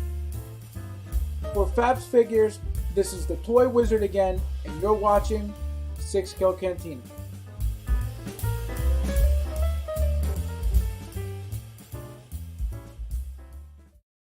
Ooh, yeah, I do. Yeah, man. Oh my goodness. You have to wonder, did the Hot Toys Wizard could not resist? He or she could not resist the temptation to take over the likeness and go to Fabio Land once again to see the awesome display of the greatest 6-scale Hot Toy collection on planet Earth. And obviously, I say yes because the Wizard just did it again. with the cigar, baby. And he had the whole music there playing with the whole old time gangster with the hat. Come on. But listen, why hasn't, you have to wonder, why hasn't the Hot Toys wizard, when he or she has taken over the likeness of Fabio, why didn't they light the cigar? It's possible that there's something brewing over there for the future, but it looks like the Hot Toys wizard said he was experiencing some intestinal discomfort. That's really interesting. I get taken out the likeness of Fabio. Fabio, what's going on? I mean, it's been a long time since the Hot Toys wizard taken over your likeness. You know, Fabio's going to be on with us once again. We're going off kilter with the Aries Terrington show. We're going to have the same guests. We're going to have Desi in the house, though, basically. We're going to have Easy and Fabio back in on Wednesday with Desi. And then we're going back to the one-on-ones there. Just broke it up a little bit. We'll have to ask Fabio then. We'll have to ask Fabio what the heck is going on. I don't even know if he's in the house. Maybe he could answer to it. He is in the house still. And Fabs goes, I'm currently at my Lanolin appointment after this. My God, that is just too funny. Eric is rolling over laughing. Tom goes, Fabio, hope everything comes out okay. Oh my goodness. Single songwriter goes, get that wizard out of you. Oh my goodness. Night of Red 789 says, what's up, Aries? 6 scale Cantina. Get some Jawa egg juice on table 66. Look, you have to wonder, is it possible if you're safer at table 66 than having the Hot Toys wizard try and take over your likeness? I don't know now. That could be a debate. Hot Toys wizard versus Palps. Who's going to win? Come on. Big Dog Pound 1 in the house with Ric Flair. Woo! On the avatar says, 6 scale Cantina salute. You, sir, are a trendsetter for YouTubers, brother. Well, thank you so much. That's really, really kind. Look, I just like having fun and spilling some coffee. And obviously the Hot Toys wizard is on a roll, baby. Come on. Nathan goes, that was much less scary than the last interruption. I had not. Yeah, I'll have to play that one again from the Mafia. That was epic. That was exciting. It was like right on that scale with Boston Collectors. Remember that interruption? Those, I mean, the Hot Toys wizard just gets all technical. It's like I'm just watching, like, oh my goodness, that was epic as well. Last night's Riley's figures. Riley is in the house. Good to have Riley in here. Fab is in some trouble. Bloodsport. You see, he's got the thing. I'm going to make you an offer you can't refuse. Come on. That's the likeness of Fab. Listen, Fabio, that's what Hot Toys Wizard is feeling that day. I see a dream rolling over laughing. Hot Toys Godfather Wizard. I'm going to make you an offer you can't refuse. Doc Svizzle says, the Hot Toys Wizard giving collectors G.I. Joe issues from all that ramen. It's a Cuban cigar, baby, says TK Boy 210. Come on. Tony Montana says 808. The Tony Montana of Hot Toys. You got to love it. It's Harrison Ford. Yeah. Are you feeling a little bit like Han Solo or Indiana Jones right now, Fabio? Maybe that's how he feels. That's very interesting there from Eric. Riley's is rolling over. Doc's going, what happened? Oh, no, that's right. Here we go. Wizard, give me a die-cast Grievous. Look, that's what I'm talking about. That's what I'm talking about. They give us something like that for the May 4th week.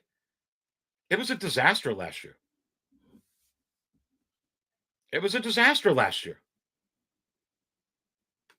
Look, I'm just being honest. It really, really was. And Hot Toys didn't do anything wrong with their releases. They just didn't give us what we wanted for May 4th. And that's okay if it's like May 4th week, wherever it starts May 1st or May 5th, that's fine. But they didn't give us what we were wanting. One of the things that Favreau and Filoni are doing is we're invested in watching all the other teams. We are invested Okay? If you're a Cowboys fan, if you're a Steelers fan, you're a Bengals fan, you're a Rams fan, you're whatever fan, your team wins and you're interested in the other teams. Favreau and Filoni, the reason we're interested in the other teams being Mandalorian, other teams being Grogu, other teams being Quill, other teams being all these new characters, Fennec Shand, Costco Reeves, so on, so forth, Cobb Vanth. I can go on and on and on. Grief Karga, so on and so forth. Well, it's because we got Boba Fett. It's because we got R2-D2. It's because we got Ahsoka Tano. It's because we got a mention of Grand Admiral Thrawn. They're giving us a little bit of home runs. They're throwing some touchdowns in there. And we're all excited about all these new characters. Oh, everyone's talking about Cobb Vanth. Who's Cobb Vanth? He's not Mace Windu. It's not Ki-Adi-Mundi. It's not Padme. It's not General Veers. Why are we interested in him? Because we're getting characters like Max Rebo. Because we're getting characters like 88. Favreau and Filoni understand this. They understand this very, very well. And we're embracing all this other stuff. You want us to embrace Echo? There really wasn't enough. There should have been way more hoopla on that Echo last year. It's absolutely amazing. The reason there wasn't is because we didn't get anything like Favreau and Filoni. We didn't get anything. They put it out at the wrong time. They gave us the Ahsoka a month earlier. More than a month there. 5 weeks, 6 weeks earlier. They gave us Luke after. They got to do it. It's a pattern that works, especially when you're dealing with something as intricate as this. And that's what's going to happen on May 4th. You do that with a Grievous. You do that with a 3PO. You do that with a Luke. You do that with a Han. You do that with a Leia. You do that with a Mace. You do it with a Padme. You do it with this. You do it with that. Come on. I mean, and go out and surprise us. We'll talk about this tomorrow. Go outside your comfort zone, Hot Toys, and give us a Saw Gerrera. What, you crazy, Aries? Really? Forrest Whitaker? I spill my coffee over it. I spill my coffee all over that. I actually consider that like an OT. I love Rogue One. Love it. You don't think people will buy that? I'd buy it.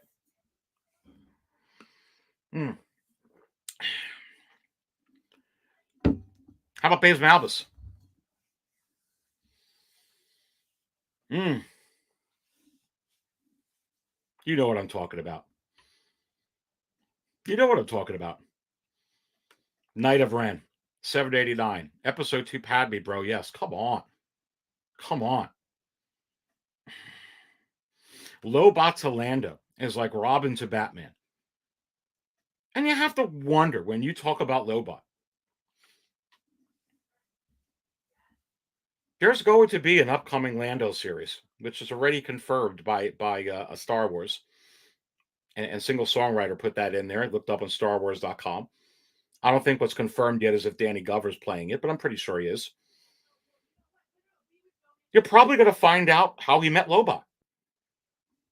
And how he came about to be the administrator of Cloud City. And then you have to wonder if we get a Lobot then. That would be really interesting. I wouldn't rule anything out with how hot Star Wars is.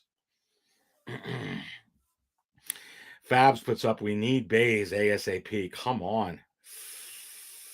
Knight of Ren wants to ask the Dark Jedi, is it possible we see a Rogue One reissue? And I say, yes, you can.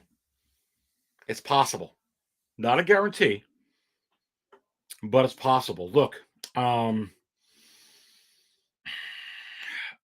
it's real interesting putting 6 scale Cantina back up on the side of my face there. The biggest one that comes to mind would be a Chirrut, because I really think we're going to get a base. And I understand I just talked about how that's trending down, but I'm telling you that that's a major anomaly right now, like what happened with the Mudtrooper, which is now going way up. Which has happened with several figures, and you're seeing it with the Luke Jedi Knight. I think that that's more because people are diving towards that Endor Deluxe, which is insanity to me. And I got that set, but I got it retail.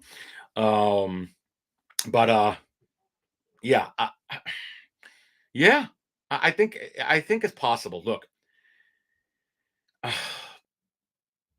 Star Wars is hotter than it was then, and especially with a lot of the releases after The Last Jedi. It just, they weren't selling a whole lot, and rightfully so. They weren't coming out with a whole lot after that because it made no sense, and it wasn't just Hot Toys; it was every toy manufacturer. Just wasn't there. They blew it after The Force Awakens. They could have went one way or the other with it. They set the table, which I love. The Force Awakens. It was basically A New Hope. It was exactly what my wife said, and my dad said when they watched it. They loved it. It was A New Hope. It was redone. I enjoyed it. But you could have went one way or the other way, and they went the wrong way. I had no problem fine with them being careful and setting the table. Not to get into that. I really didn't. The Dark Jedi I had no problem with. I had a lot of fun. I thought Han Solo was amusing. Oh, you're cold? I don't know, it had some funny moments. I enjoyed it. I really, really did. I enjoyed some of the scenes like this in there, like I just mentioned. Oh, really? You're cold? Oh, and I was spilling my coffee seeing Harrison Ford again. Are you kidding me? On Chewbacca? I almost died when they found the Millennium Falcon on Jakku, and it was good. They didn't set the table right after. They just didn't. They really didn't. I don't have no problem being careful, but you just didn't after. Favreau and Filoni are doing now. I wish they did The Last Jedi and Rise of Skywalker. Anyway, not to digress. Let's keep going on what we're going here. It's all good. And I'm seeing hello to a lot of people in there, including El Profesoro. So I found his chat. Mario is in the house. What's going on, everyone? Everyone loved your interruption there, El Profesoro. There was like, what's in the background there? I think you were at, one of the Disney amusement parks there down in Disney World or Disneyland. Come on. And what was that trick that you had in here? I think Fabio thought it was one thing. I thought it was maybe a special spatchka. Come on. Did it have any buttermilk in it? Let me know. But good to have you in here for sure as well. This is the morning coffee with Aries, which is for a lot of people now. Afternoon with Aries. And I was going to do a pre-recorded show for a lot of this market stuff because we wouldn't be able to get into it tomorrow with all the coffee I want to spill. I'm spilling coffee here. But yeah, I'm glad. Instead of pre-recording it and editing it, let's just go at it is what I say. Let's continue to scroll down to other news in here that I want to get into. So we brought up Leia, which is really interesting and off. And I was going to get into her anyway. She's up in there. You're looking at Rey. We were just talking about Rey. Look, she's hot within the secondary market, and really, and it's not just these figures that sell like that. It's not just eBay. It's all over.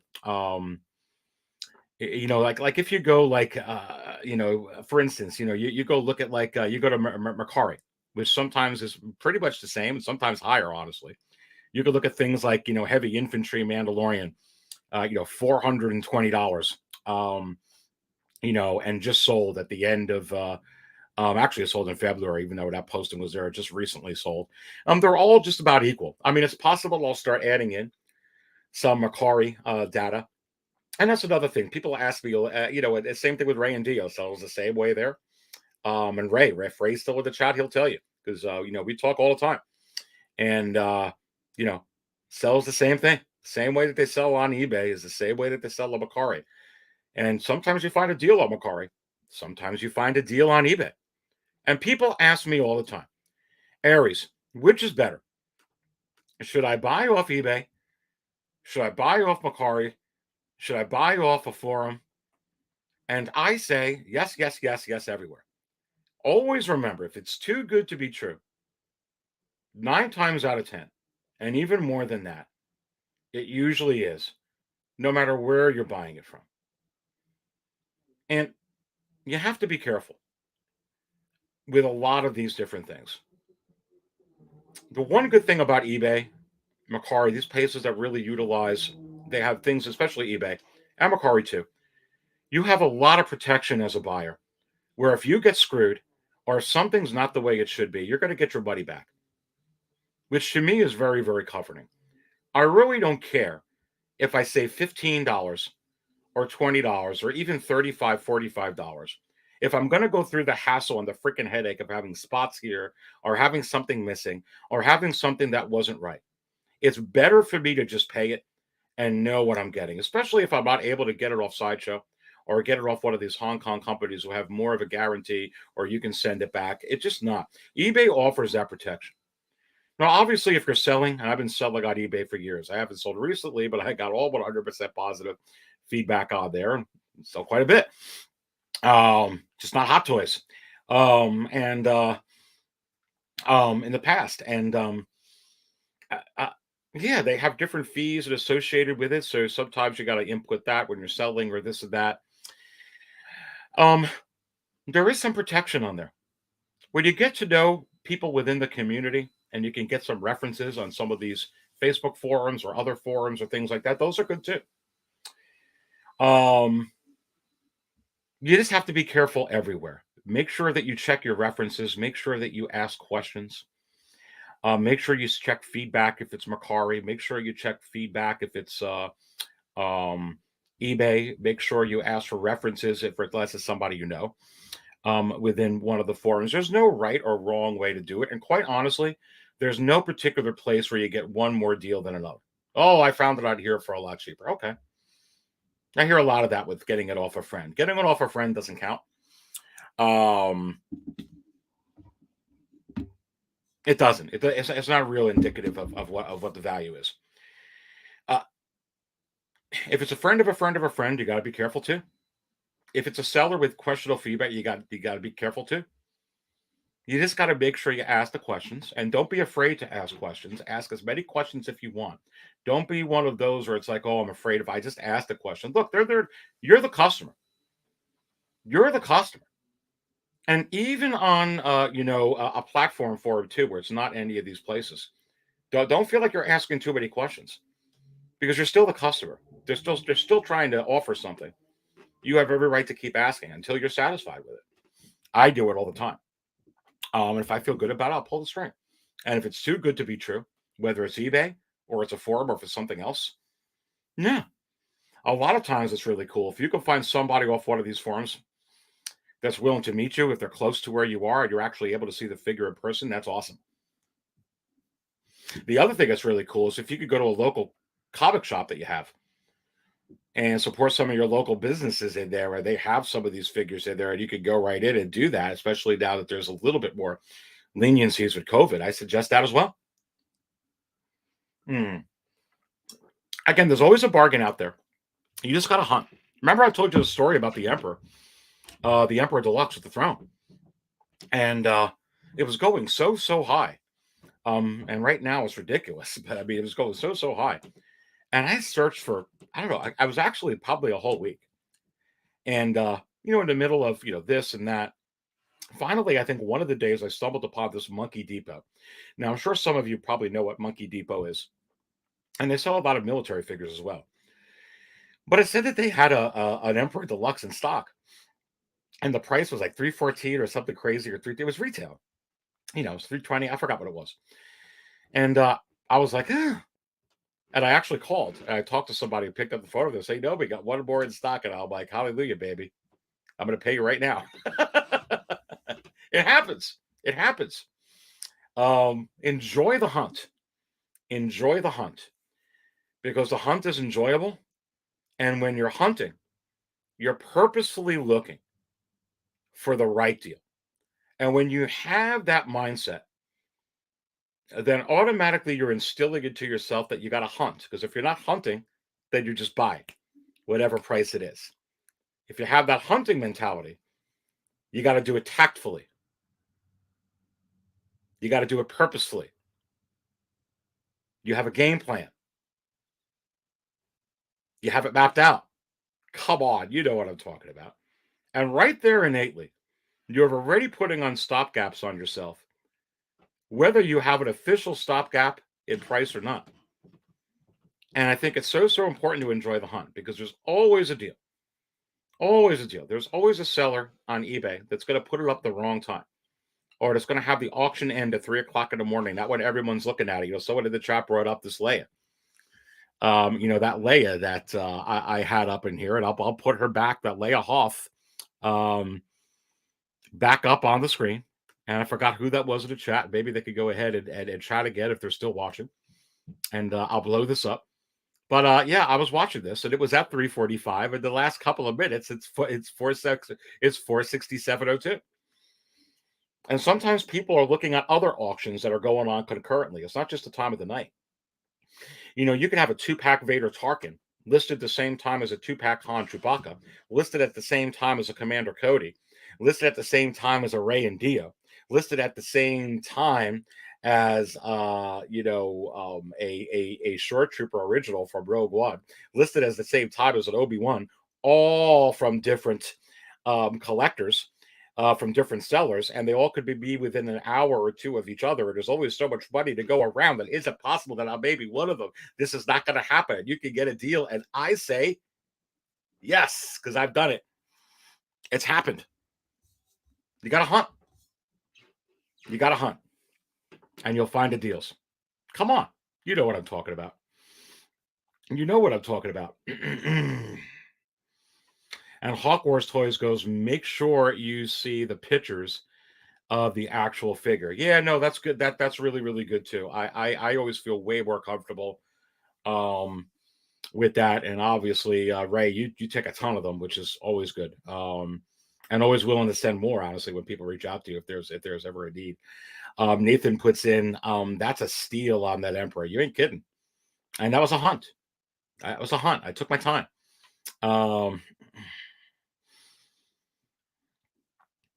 Eric actually puts in, I will eventually buy something from Hawk Wars as a trusted seller, get him saved on my eBay seller list. Yeah. There's so much peace of mind in that. I'll be honest with you. And right here, El Professor says the Tatooine sunset is unsweetened tea. Ooh, with lemonade, melon, and blueberry juice. Come on, you're going right up my alley, baby. My drink of choice when visiting Black Spire Outpost. I think I might actually try and conjure that up tonight, Mario. Of course, I'm still in coffee mode. It's still coffee time for the Dark Jedi. Come on. Can someone fix me up with Dagobah swamp water? I don't know. Should we give some to Grogu? What's going to happen to Grogu if he takes a sip of that?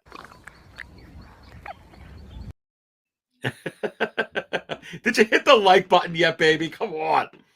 Come on. Oh, my goodness gracious. Yeah, it's kind of crazy stuff. Van City asks me, Aries, do you think they will make a Gamorrean guard? Not looking to spend $800 on a sideshow piece. And that's a great point, because the sideshow piece is very, very expensive. And again, is it possible that this will be one of the figures that you have unveiled that I am going to be talking about during Live and Raw tomorrow? You have to wonder.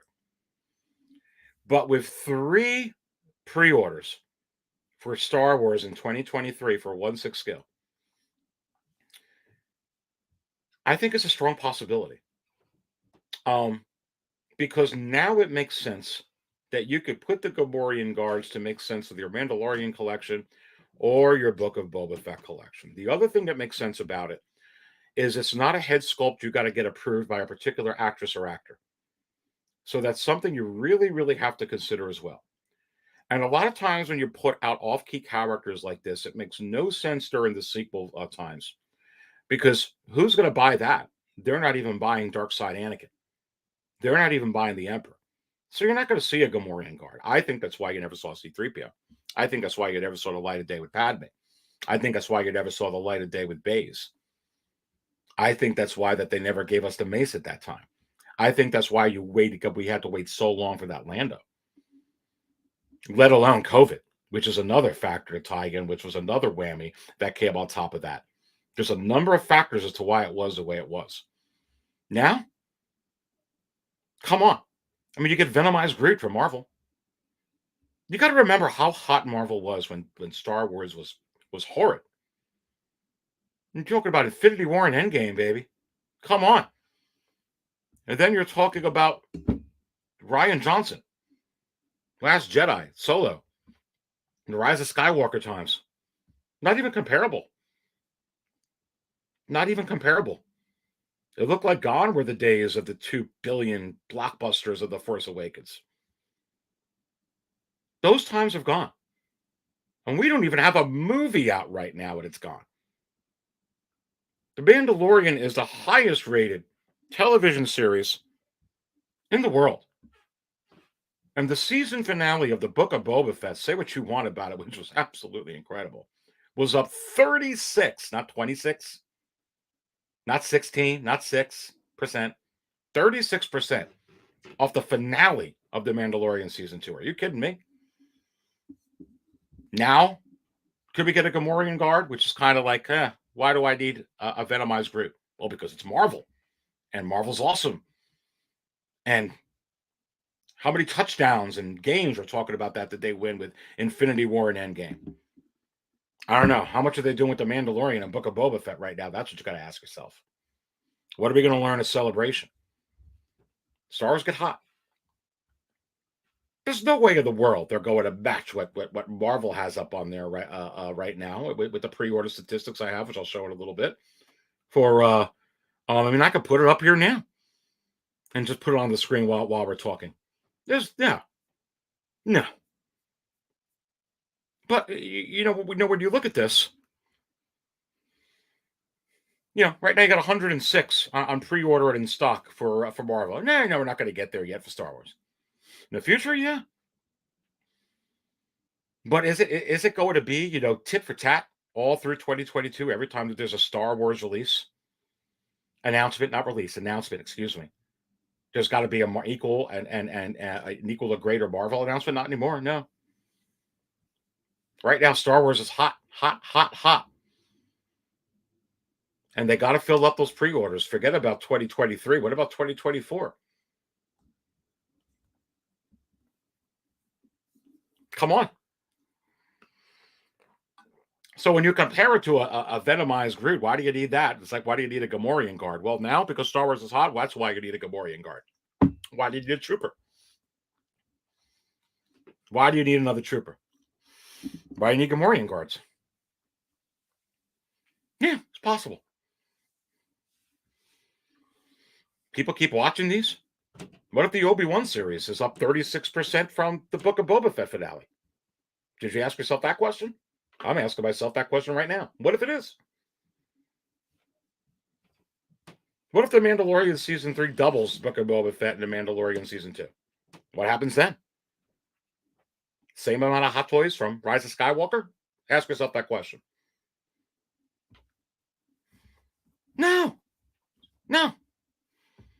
So yes, I could absolutely see a Gamorrean guard. We're going to talk about this tomorrow. We're going to have a lot of announcements that you're not going to have to pay for this year because they're not coming out this year. You might get one or two, like the Armor, exclusive, con exclusive. That's going to happen, but that's it. Everything they're going to announce, you're not going to get till 2023. All spread out throughout the quarters. And I suspect that some of the announcements this year are going to go, obviously, especially in the second half of the year, into 2024. You're not going to get them yet, but they're going to come out. And Gamorrean Guard could be one of them, baby. And by the time that figure comes out, it's possible the Gamorrean Guard is going to be in other shows. That maybe Star Wars and Disney has already unveiled the Hot Toys. Yeah, make that figure because we got Gamorrean Guards in The Mandalorian season 3, and we got Gamorrean guards again in the Book of Boba Fett the next season, and we got Gamorrean guards in the Ahsoka series. Oh, by the way, we're going to have Gamorrean guards in the Andor series. Oh, by the way, we're going to have Gamorrean guards in the Lando series. I think that they're okay to make a figure. It's going to happen. Again, unless Ryan Johnson directs it. Come on. Single songwriter puts in here, Howard Chan loves Boba Fett. And you have to wonder, single songwriters, Howard Chan loved this. And yeah. Come on. Marlon puts in, Rey is a trusted customer of mine. That's awesome. Yeah, it's very, very interesting stuff. And look who is in here. Is it possible that the maestro, the reviewer extraordinaire, the man of hot collectibles, is here at the Cantina? And I say yes, unless you have to wonder, is this an imposter? Is this the Hot Toys wizard right now, disguised as Dante, the man of hot collectibles? Because that has done that before. And he could be disguising himself with his avatar and man of hot collectibles right there. He is a wizard saying, "What's up, Aries and everyone?" You have to wonder with the next comment, is it really Dante? Or is it the man of hot collectibles? You have to wonder. Come on. And Alistair McRae says, Gamorrean guards are Return of the Jedi 40th anniversary next year. Yeah, I love it. And here's the thing. So here would be logic to put into this. If they're going to come out with Gamorrean guards for The Mandalorian, for the Book of Boba Fett, for whatever series, it would make no sense to, well, how many Gamorrean guards they're going to put out? They're going to put out, those for, how many Gamorrean guards could you have? I don't know. 36% in the ratings increase. What's the ratings increase if there is one for the Obi-Wan series? I don't expect there'd be one in the Andor series. I think that's off kilter, but who knows? Maybe I'm wrong. I think there'll certainly be one in the Mandalorian. I think you're going to see a steady incline. I'm not sure about the Andor series. I told my wife about that one, and she was like, "What's that?" Oh yeah. So I don't know. I don't know. But I can't wait for that series. I don't know how that's going to be. But as far as the other ones, ratings wise, yeah. Yeah. I mean, people keep watching. People keep buying. They'll keep announcing. Man of Hot Collectibles goes, he's a wizard. Yeah, shirtless Gamorrean guard, a Book of Boba. Yeah, and I think they come out with different versions. Listen, the point of the matter is that they're already going to make the molds. They're absolutely going to do it.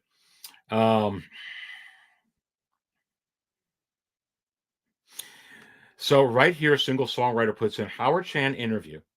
He said he loves Boba Fett, and his favorite prize is the Rogue One line. And Chirrut Imwe Donnie Yen was very special to him because of his connection to Hong Kong. I actually saw that interview. I watched that interview. And that's very interesting that you bring that up, single songwriter, because it is a valid point as Star Wars is increasing, because not only does Howard like it, Howard's also making money off Star Wars. And he's also seeing he's making money off Rogue One again. And you have to wonder, is it possible, because of his love for it, and is a privately owned company, that he'll put out a Baze Malbus, which already was teased, and then maybe give us a 2.0 Chirrut? And you don't even know if they're going to show these in the Andor series, these characters, or something. And I can tell you right now, in my gut, to see a Chirrut Imwe, Baze Malbus little miniseries with those two actors in there, something that we would watch, some kind of spin-off, would it be possible? And I say yes. And right there, that's how you could get them. Even if they don't do it for Rogue One. But don't think Favreau and Filoni don't notice the fandom the fandoms like. That the fandom likes Baze Malbus. Don't think Favreau and Filoni and Deborah Chow and Disney don't notice that the fandom enjoyed Chirrut Imwe and Baze Malbus. Don't think they don't notice that. Why do you think they brought in Cad Bane? Because no one wanted to see Cad Bane? Why do you think they brought in Bo-Katan? Because no one wanted to see her? That's why they're going to bring in Sabrina Wren. That's why they mentioned Grand Admiral Thrawn. What, no one wants to see Baze Malbus or Chirrut Imwe again? I do. Some of you do. Filoni knows that. Chow knows that. Favreau knows that. Disney knows that. Yeah. I don't know. How much would it cost to get Donnie Yen in there? Probably a good amount. As much as Harrison Ford? No. Much as Mark Hamill? Probably not. Possible? Yes. Likely? Yes. I say yes. I say yes.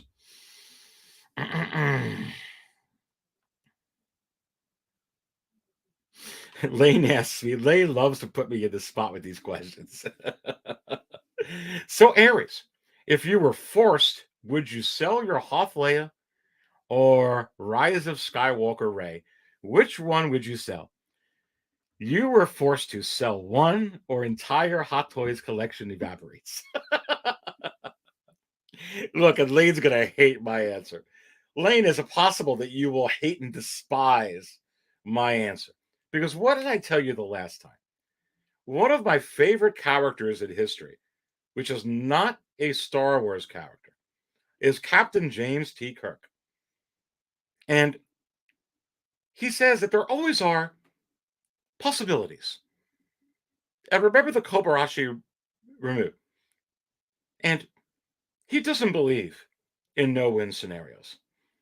And you have to wonder, is it possible that the Dark Jedi, Aries Terrington, who serves up all the Star Wars Hot Toys talk, doesn't believe in no-win scenarios? And I say, yes. That's why there's always a big steady dose of positivity. That's why we're going to spill our bootios watching the Aries Terrington show. Come on. Do you feel the power? Come on. There's always hope. Isn't that what Aragorn said? Isn't that what Aragorn said? Come on. You watched The Two Towers. Have you read The Two Towers? The Lord of the Rings. Da, da, da, da, da, da. There's always hope. There is always hope. And you have to wonder, Lane, as you're dying laughing and being so disappointed with my answer, does that mean that I have no hope to have Hoth Leia and Rise of Skywalker Rey? And I say, no, I will have them both. Because I am a Dark Jedi. And I take my wizard juice. And I know, unlike Fabio, I actually use, right here, Fabio's favorite thing that I put up over here, I put some wizard sugar, which already was warned to you all by TK FOMO. Wizard sugar in all my drinks. You can't go wrong, baby.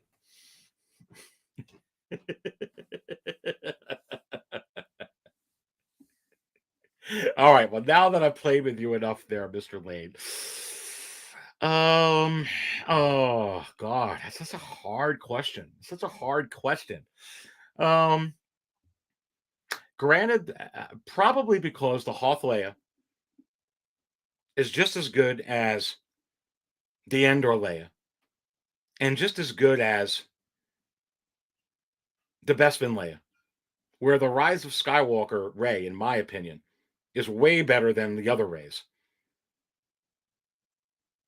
If Rey was just as good, The Last Jedi, as the Rey Rise of Skywalker, I might do that. I might take the Leia Hoth. But because it's not, and the Rey in Dio is so much higher in quality, in my opinion, I would probably have to let go of the Leia Hoth, only because the Bespin Leia and Endor Leia are just as good, in my opinion.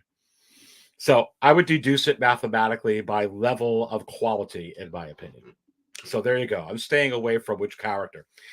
That's my answer to you. Plus the fact that I could also get them both. There you go. Sam Short goes, Aries, you're so funny. I try. So Lane, what do you say to that, brother? What do you say to that? Goodness gracious. So yeah, it's crazy. Let's go back to this screen over here. Wow. Morning coffee with Aries on a Sunday morning, which is now afternoon for a lot of us. How about that Jawa and Gonk droid? Let's look at some of this here. It's kind of cleaned up. This is what the biggest movers look like right now. You got Boba Fett, 40th anniversary regular, Boba Fett vintage color, Boba Fett, which is Kylo Ren, The Last Jedi right now. Apologies about that. That's actually Boba Fett, Return of the Jedi Deluxe. All these Boba Fett's trending up.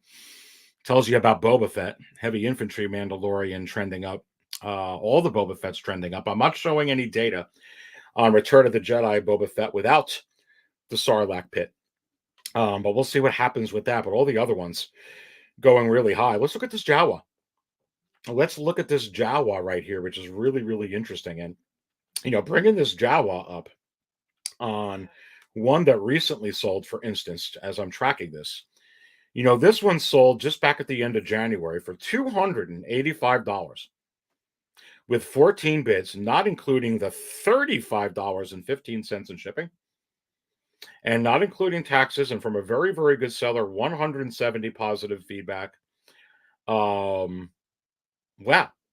And then when you look at what's going on with the Jawa right now, not to bore you with one after the other, and here's one right now that is ongoing. And you could look right here, going a little bit higher than that, has a little under 5 hours left, $300 with 11 bids. Another really, really good seller. Almost 1,250 feedback, over 1,200, all 100% positive. This has 40 watchers. Now, listen, we've talked about this during the show. 40 watchers is telling you that there is some interest to this. Everyone's trying to get a deal. Everyone's trying to jump on this now because it's not going for the retail price at what, $265 of what it was. It's starting to trend up, and not including the $12.45 already in shipping. So already this person is paying, $312, and then you got taxes. Already this person is paying over $320 for this figure right off the bat. And even if it stays just like this, that's what this set is going for, $320 for a set that no one wanted. And you have to wonder, does that mean that we will never see a Jawa again because of how this performed? Again, this was very much around during the dark times and coming out of the dark times. We didn't know much what was going to happen with the Rise of Skywalker. This was up. And now, again, you're at very bright times here, and you're seeing Jawas left and right in The Mandalorian and the Book of Boba Fett, and I don't think it's going to stop. And if this figure winds up breaching the $300 tier range, which I would imagine it's probably going to over the next several months, and even more so, if this set actually breaches the $400 tier range sometime this year or sometime next year, is Hot Toys going to look at that? And are they going to go ahead and say, you know what? People are jiving for this. Let's put out a 2 Jawa set from here or there. And again, just like you would come out with a Venomized Groot. Why is that going to sell? Because everything Marvel sells. Because Infinity War was good and Endgame was good. It wasn't only good, it was absolutely out of this freaking world. And that's what's going on with Star Wars right now. So forget about all these Venomized Grogus and stuff like that. When it comes to characters like this, absolutely. Because Hot Toys will see it. And look, a lot of people have called that this was going to go up, and you're starting to see it right now start to simmer. Start to simmer up the secondary market right now. And Lane actually puts in, makes sense your answer. Oh, I hope so. It was a very, very good question, though. You had to get me to talk through some of my coffee there, my friend.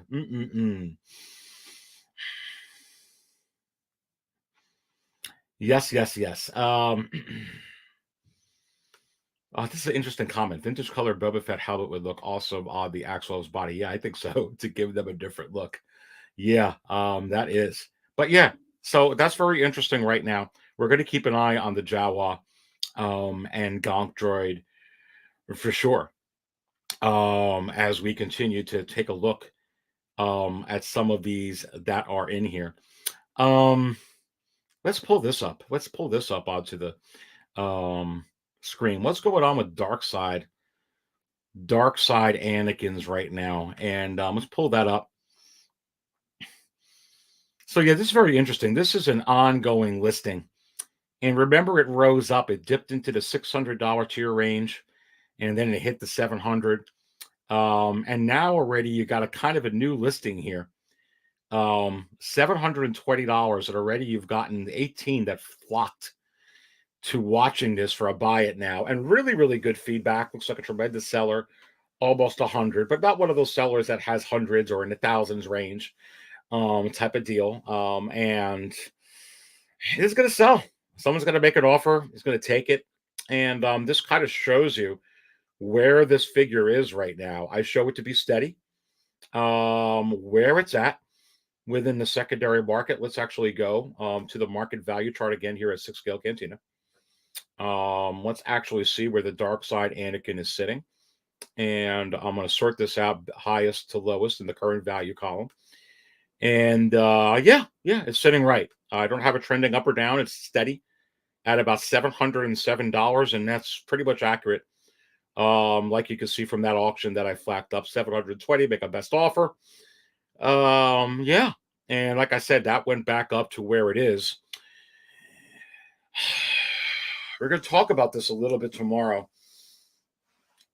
If they don't come out with a 2.0 with this, I would be shocked. I really, really think that they are. Or a straight reissue of somehow, which I think is very unlikely because it was an exclusive. But they could put it in a 2-pack. They could put it in a different package, and they could do a number of things. Let's put it to you that way. We could talk about it all day. It could be a number of different scenarios on how they do this. But you have to wonder with this figure. We're at March, what, 26th, 27th? I mean February 26th, 27th. As March passes, we get through celebration, you get into April, and we get closer and closer to the 50th anniversary in Star Wars. And just as important, the upcoming Obi-Wan series, both on May 25th. You have to wonder, is it possible that this dark side Anakin, which trended down and then trended up and has steadied itself off at the $700 tier range, is it possible that it will start trending up again? And I say yes. And that's going to be real interesting right now to see what happens with this as we get closer and we're marching towards that super awesome Obi-Wan series for sure. And while we're here looking at the market value chart, and let me try and go to make the screen even bigger. And I think that this does that, go into this screen so that we all can see this chart. As you sort this out, highest selling to lowest ranking. And obviously these two flip-flop because I've tried to figure out a way with Han and Chewie. For whatever reason, my chart, when I put in the 1,044 value right now, it goes all the way to the bottom. So I put that $9 symbol in front of it. But now that Target Invader is 936, it went over. Anyway, I'll figure it out. I'll spend time on it this week so those two flip-flop. But anyway, you can see here Target Invader trending up. That was the news today. Breached the $900 tier range, trending up. You see right here Han and Chewie. That was the news last week. Now in the $1,000 tier range. The first Star Wars release by Hot Toys from here in 6 scale Cantina that I've been able to decipher that has breached the $1,000 tier range. Interesting. Those two are trending up. You see what's steady in here? The Stormtroopers 2-pack, Rogue One, Jeddah, even. Anakin Darkside, we're just talking about that. 707 at even. The Luke Bespin, the DX07, steady at $700. Remember, when we go through all of these, that doesn't mean it always sells at $700 and $5. This exclusive one with the Vader helmet. Sometimes it sells more. Sometimes it sells less. This is an average, like a batting average. Boba Fett animated 660, however, showing signs of blasting through that. And you have to wonder with Boba Fett right now, is that animated one going to breach the $700 tier range? Let me know what you think in the chat. Keeping an eye on figures like the Emperor Deluxe, Obi-Wan, with this upcoming Obi-Wan series is going to be very, very interesting indeed to see where that goes. There's that Han and Chewbacca, the Force Awakens 2-pack. We were talking about that earlier in the show. Is it possible that this is going to start having a trend up? It's showing signs of it. We'll have to keep an eye on it. Look at other ones that are trending up. Of course, the Luke Return of the Jedi Deluxe from Endor. That has a trend up. Han Stormtrooper, are you kidding me? Right now, $589. My goodness. My goodness on that. Ray, if you're in the chat, tell people in the chat about the Han Stormtrooper. Man. Oh, my God. That one is, it's just hot. There's Han Solo, A New Hope. Just, what is it? $7 away from the Han Stormtrooper. They're neck and neck. Both of those are trending up. Jyn Erso, very interesting thing here. We'll look at all the Jins here, but I think that all the Jins are trending up while the Chirruts are trending down. Again, the Chirrut's an anomaly. It's not going to stay that way. That's my point. Let's continue to see what else is trending up. There's Jyn Erso, Disguise Regular, 536 and rising. Wow. See another one that's trending up. Of course, Luke, A New Hope. That figured now. MMS 297, 511 and trending up. That's crazy. R2-D2, the original trilogy R2-D2, the one that comes with all the gadgets. Right here, I'll highlight it. MMS 511, 487 and trending up. And again, you can get this information right at 6scalecantina.com. All been updated today. Right there at the market value chart. You could also get it off your phone. There's Chewbacca, part of that A New Hope Chewbacca 2-pack set. MMS 262 by itself, $487 and rising. And as I'm going through this chart, did you hit the like button yet, baby? Please do. Much appreciate your support of the Dark Jedi Aries Terrington, and also your support of this channel here for sure. Come on. And listen, we're going to keep going for a little bit here. We got a couple of more calls and drinks. Let me know what table you're at, and I'll pour it. And listen, is it possible that right after this show, that if you are a Cantina insider, you're going to be able to see me do a crazy unboxing? Because once I'm live here, in about 15 minutes after I come off here, am I going to go live again with the Cantina insiders to do a crazy unboxing? And I say yes. So if you want more of the Dark Jedi, don't forget to do that. You may want to consider becoming an insider. I'm going to be going live with that about 15 minutes after this. Why 15 minutes, Aries? Because I drink a lot. And you can imagine I got to do something after the show. Anyway, let's continue to go down. You see right here, Luke Stormtrooper. Look, that's another one. 473 and rising. Ray can tell you about that one as well. There's Leia, ESB Hawthorne. We already talked about that before. 446 and rising. Showed you data on that. And look, there's your Jyn Erso. I believe this is the Imperial Disguise one. See that rising up $428. Wow. Or actually, I think that other Jyn. Well, it's one of the Jins anyway. I got to go back and look at which one. All three of them are going up. I actually think that the Imperial Disguise Jyn sells more than the Jyn regular, but the deluxe one is Queen. Anyway, let's continue to go down. Boba Fett, Return of the Jedi Deluxe. I was just talking about that. Now 428 and rising. I'm not surprised about that. There's your heavy infantry Mandalorian also trending up. Right now, $415. No surprise there. Showed up in the book of Boba Fett. And showed up, obviously, is going to be in the Mandalorian Season 3. Vintage Color Boba. Check that out. $408 and rising. Darth Vader, ESB 40th. $403 and rising. Look, remember how many times we've talked about Darth Vader reissues, Boba Fett reissue in the 40th anniversary packaging, the Attack of the Clones Yoda, which we'll get to here probably in a second as we keep going down this chart. And they're going very close to whence they were before they were ever reissued. And you have to keep that in mind when you talk about reissues and 2.0s in the future. And make no mistake, the Attack of the Clones Yoda is a straight reissue. So we can't rule out that that'll never happen. They've done it before. Is it possible they'll do it again? Probably. But 2.0s, Even though the Empire Strikes Back 40th Vader is the same figure, the Boba Fett Empire Strikes Back Deluxe Boba Fett, the same figure. It's not the same. It comes in the 40th anniversary packaging, so it's not a straight reissue. So is it possible we're going to get those 2.0s, whether it's packaging or a combination of both? Yes, it's going to happen. And when you start thinking about what's going to happen to the secondary market, as more collectors come in and want Darth Vader and want Boba Fett or want Mando or want this or want that, these are the kind of things you got to come back to and see when you try to calculate and figure that stuff out.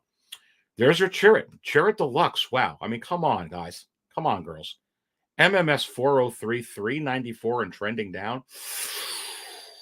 Whew. It's not going to stay that way.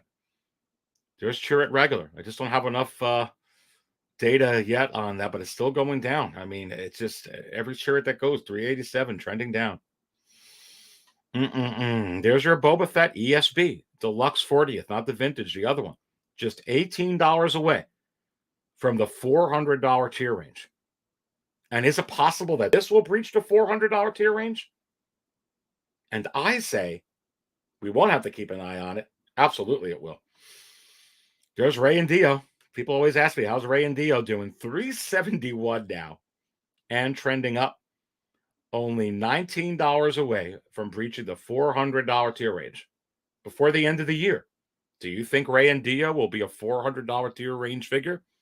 Let me know in the chat. A lot of things steady here. Mudtrooper, MMS 493, trending up. Boba Fett Return of the Jedi regular, that is trending up, 332. Just a couple of bucks, but it's getting up there. Luke Return of the Jedi. Are you kidding me? This is where Luke Return of the Jedi Knight is. $311 and trending down. Let me know in the chat if Fabio's still in there. Dante, chime in there. Ray from Hawk Wars. Any of you, single songwriter. Any of you, 808. Let me know what you guys all think. Everyone in there. Do you really think this Return of the Jedi Luke, and look, you guys have seen the data. I know you'll look yourselves. Is this going to continue this way? Or is this just an opportunity right now? Because I'm telling you right now, I sure don't think it will. Let me know what you think. 311 and down. Wow. And there's your Jawa and EG6 MMS 554 trending up just at 294. But who really would have thought it would be at 294, just $6 away from breaching the $300 tier range? Come on now. Jawa and EG6. It starts getting up into the high threes like that, Attack of the Clones Yoda. You may see a reissue. Well, I don't think a reissue. I think you'll start seeing some Mandalorian or Book of Boba Fett ones. Not much else here trending up. R2-D2, The Force Awakens. Yeah, that's trending up. We need an R2. Obviously not like the OT, but 270 and rising. Yep, we've been talking about that. That's what you're looking at here. Yeah, everything else kind of steady with the market value chart, but I wanted to go over that at 6scale Cantina .com for sure. And going back up to the bigger screen here. Yeah, Fabs Figures puts up when a new Luke comes out, it will die down. Yeah, absolutely. That's what happens. Song the Songwriter puts in confirmed there will be Mudtrooper scenes in the Andor series. Yep. Yep. Well, there you go. Single Songwriter also puts in two figures Howard Chan will always make, Darth Vader and Boba Fett. Yeah.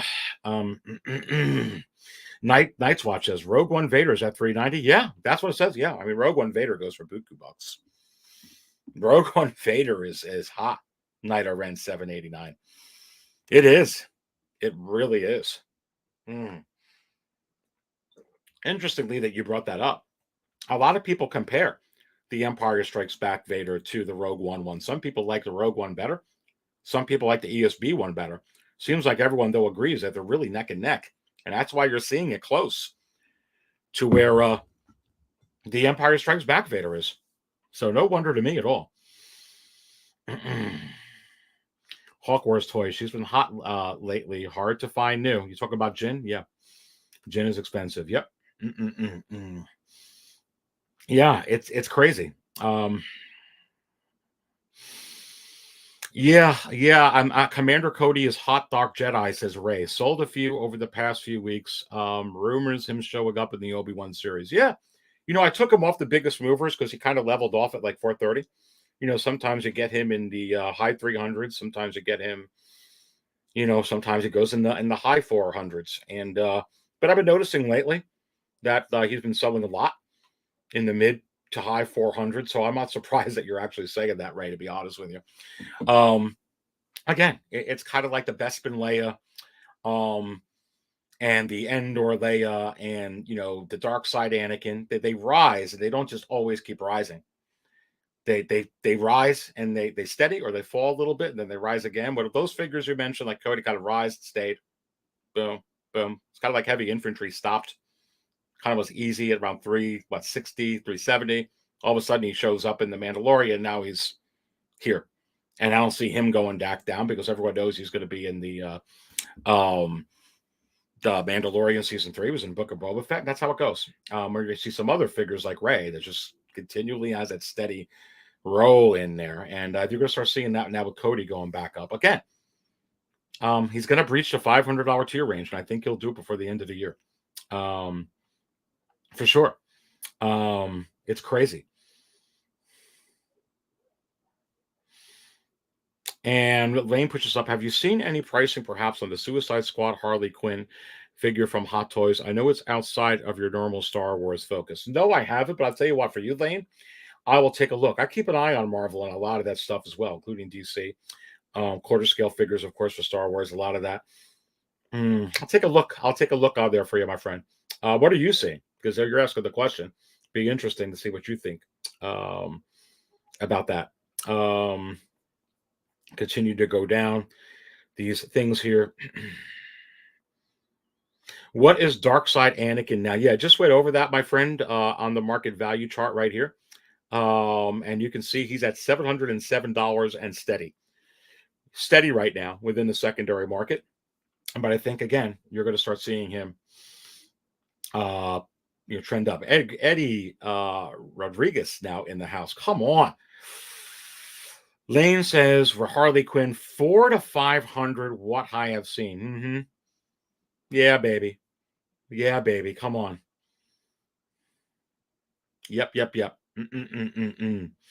Interesting. And Hawk Wars goes, I agree with Mafia Fabio. Once the new Luke drops, so will that Luke. Which Luke you guys talking about? Well, Luke Jedi Knights dropped. So that was my original question. Why is that going to continue? That that can't drop any lower. I think that one is a anomaly that's going to go back up. You're talking about the Endor Deluxe? I don't know. See, I feel differently about that one. I told everybody on that one. That one was already going high before the Mandalorian season 2 even aired. I just think that set is wicked. I don't see how.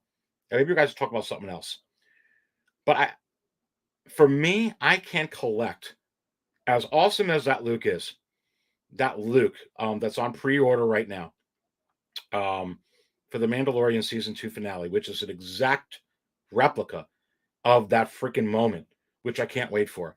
It just doesn't work with me next to Darth Vader and the Emperor. It just doesn't work for me on Endor. It doesn't look like him. But I know some people will do that, just like some people will get the freaking what do you call that? The Clone Wars Anakin for their Revenge of the Sith or Attack of the Clones display. It just doesn't work for me. It just doesn't work with me with that Luke. I don't know. I think that's some money, guys. That's the one for me. We'll have to see. We're gonna have to keep an eye on it. It'll be interesting to see. But that Luke Endor, I've been calling it from the beginning that one. Now the Luke Endor, I don't know what it is. The Luke Endor is steady, but the deluxe one is like super high. Normally regular and deluxe, guys, there's like a little bit of a gap. But that Endor compared to Endor Deluxe is like freaking huge. And maybe you guys can tell me what the difference is. Is it the freaking 2 head sculpts? I mean, there's a lot. I mean, there is a lot that comes with that Luke Endor Deluxe. I will be honest with you. It's crazy. We'll have to keep an eye on it. For sure. Jedi Luke. Yeah. So you think what do you think there, Ray? Do you think that one will come down even more, or that one will go up? Interesting. Let me know. Absolutely crazy. Getting to the last call over here as I get ready to go live with insiders for a crazy unboxing. Come on. So let me fill you all up. Grogu looks like he needs a refill. What table you at, baby? And are you at table 66? Yes. Are you there with the Emperor? Come on, let me know. Let me know if you're in there. Let me know if it's all good at table 66. Good, Anakin, good. Good. Oh, I need a little bit more coffee too. I hope you have you all enjoyed morning coffee with Aries? I hope so. I know I've enjoyed it, baby. Come on. Come on. So listen, let's talk a little bit about what I'm going to bring up over here for tomorrow for Live and Raw. We're going to spill coffee together. And I'll bring this up onto the screen. And we will go back to the homepage where the biggest movers section is here at 6scalecantina.com. And you see that there's a new section. We've been focusing a lot on the biggest movers section, which is really, really interesting. And you can see here, when you go to the market value chart, which we just went over, the biggest movers are showcased here every week. So you get to see the biggest trends up, not every trend, but the biggest ones that I see within a secondary market. They're all listed here. A lot of OT in here, man. And of course, a lot of Mandalorian and stuff like that as well. Star Wars versus Marvel. Wow. Hot Toys 1/6 pre-order and in-stock comparison. And this is very, very interesting. And when you have it compared to Marvel, they're really two peas in a pod, even though that they're vastly different. You know, you got amusement parks built after Star Wars, and we're out of the dark times. And we're out of those tumultuous times, which came after the dark times, and are now into blue skies and smooth sailing with the Naboo starfighter that Grogu was knocking. And he said, one more time, baby. Come on, come on. You got 19 in stock for Star Wars 1/6 scale. You got 49 in stock for Marvel 1/6. You got 3 pre-orders for Star Wars 1/6 in 2023. You got 26 in Marvel 1/6 in 2023. If you watched 6 Scale Mafia show yesterday, he interviewed me for a couple of things, and I can't wait to watch that show, which I haven't got to yet. But I gave him some other insight that I'll be talking about tomorrow when you figure out everything that needs to be released this year for Star Wars Hot Toys. When you take out the regular and deluxe differential and you take out the quarter scale, it's basically the same thing. I actually think it's 1 or 2 more from last year than there even is for this year. Probably will equal out when you get that one armor type thing, that 1 or 2 exclusive thing that'll come out this year. Either way, it's real interesting. With Star Wars tracking up and having these type of ratings and amusement parks, I'm not saying it's going to catch up. Like you see with this number here, there's 56 pre-ordered in stock 1/6 for Star Wars versus 106 for Marvel. So a 50-figure differential. They're not going to catch up this year in that. Not even close. No, no, no. But you have to wonder, is it possible that we're going to start getting a heavy dose of Star Wars announcements? And I say, are you kidding me? And you also have to wonder, is it possible that we're also going to get, as I said in the beginning of the show and throughout the show, some original trilogy and legacy character love? And I say it's inevitable. And even when I brought up the ones before, when you talk about these pre-orders and all the stuff that's going to happen, even if you're talking about a Darth Vader from Return of the Jedi, even if you're talking about a Han or a Bespin Luke or a C-3PO or a Padme or a Mesa Grievous, that's only 5. That's 5. There's always a few legacy characters in there mixed in. And when you're talking about this type of craziness, absolutely. It's going to happen. And you're not going to want to miss Live and Raw tomorrow at 8 p.m. Eastern with the Dark Jedi. Come on. Make sure you tune in. We're going to go over a lot of this stuff. I'm going to be putting out figure after figure. What's possible for May 4th? What's possible for before May 4th? It's going to go in conjunction with Celebration. What's possible for May 25th? What's possible here the first week of March coming in after the Chinese New Year? Are you kidding me? Come on, baby. Come on. Come on. That's what I'm talking about. And look, with that right there, this is going to be the last call.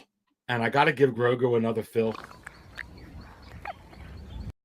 And I don't want the Emperor choking anyone out.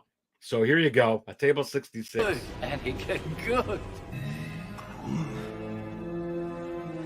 Good. Come on. Hawkwish Toy says, great show, Air Dark Jedi. You are the man. You're the man too there, my friend. You guys are all awesome. Listen, is it possible that I will see you all tomorrow night with Live and Raw? And I say yes. I'll have the spatchka. I'll have coffee. I'll have the buttermilk. I'll have the proper 66. I'll have wizard juice. I'll have off-world Jawa egg juice. Will I have Todd milk? You have to wonder. And are we going to get another interruption from the Hot Toys Wizard? You have to wonder. Look, I'm going to go live at 4:30. I'm going to give you guys 22 minutes. Some of you insiders that want to see my live unboxing, you definitely want to check me out there. But listen, who wants to see? We were interrupted. This program was interrupted by the Hot Toys Wizard. And as we get ready to close the show over here, who wants to see that interruption again? Let's play it, baby.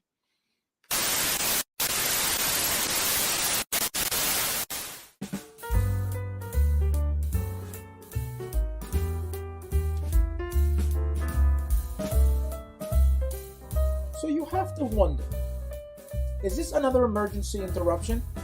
Do I have to spell it out for you, baby?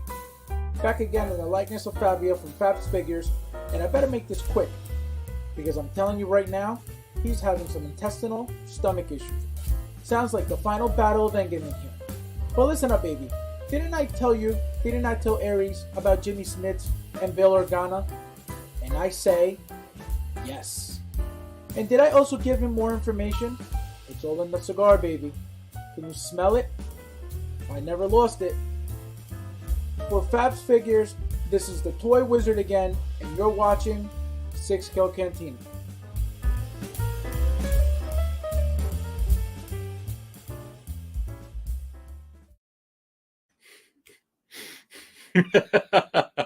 And with that, I will see you insiders at 4:30.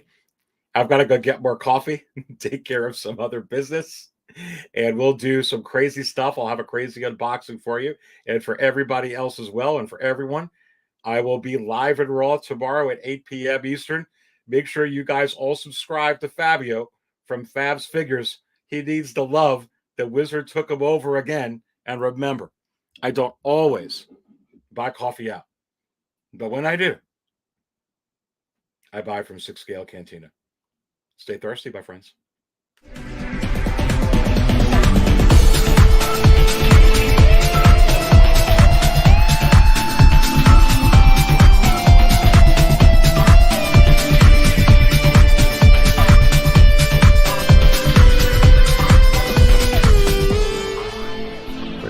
Thank you.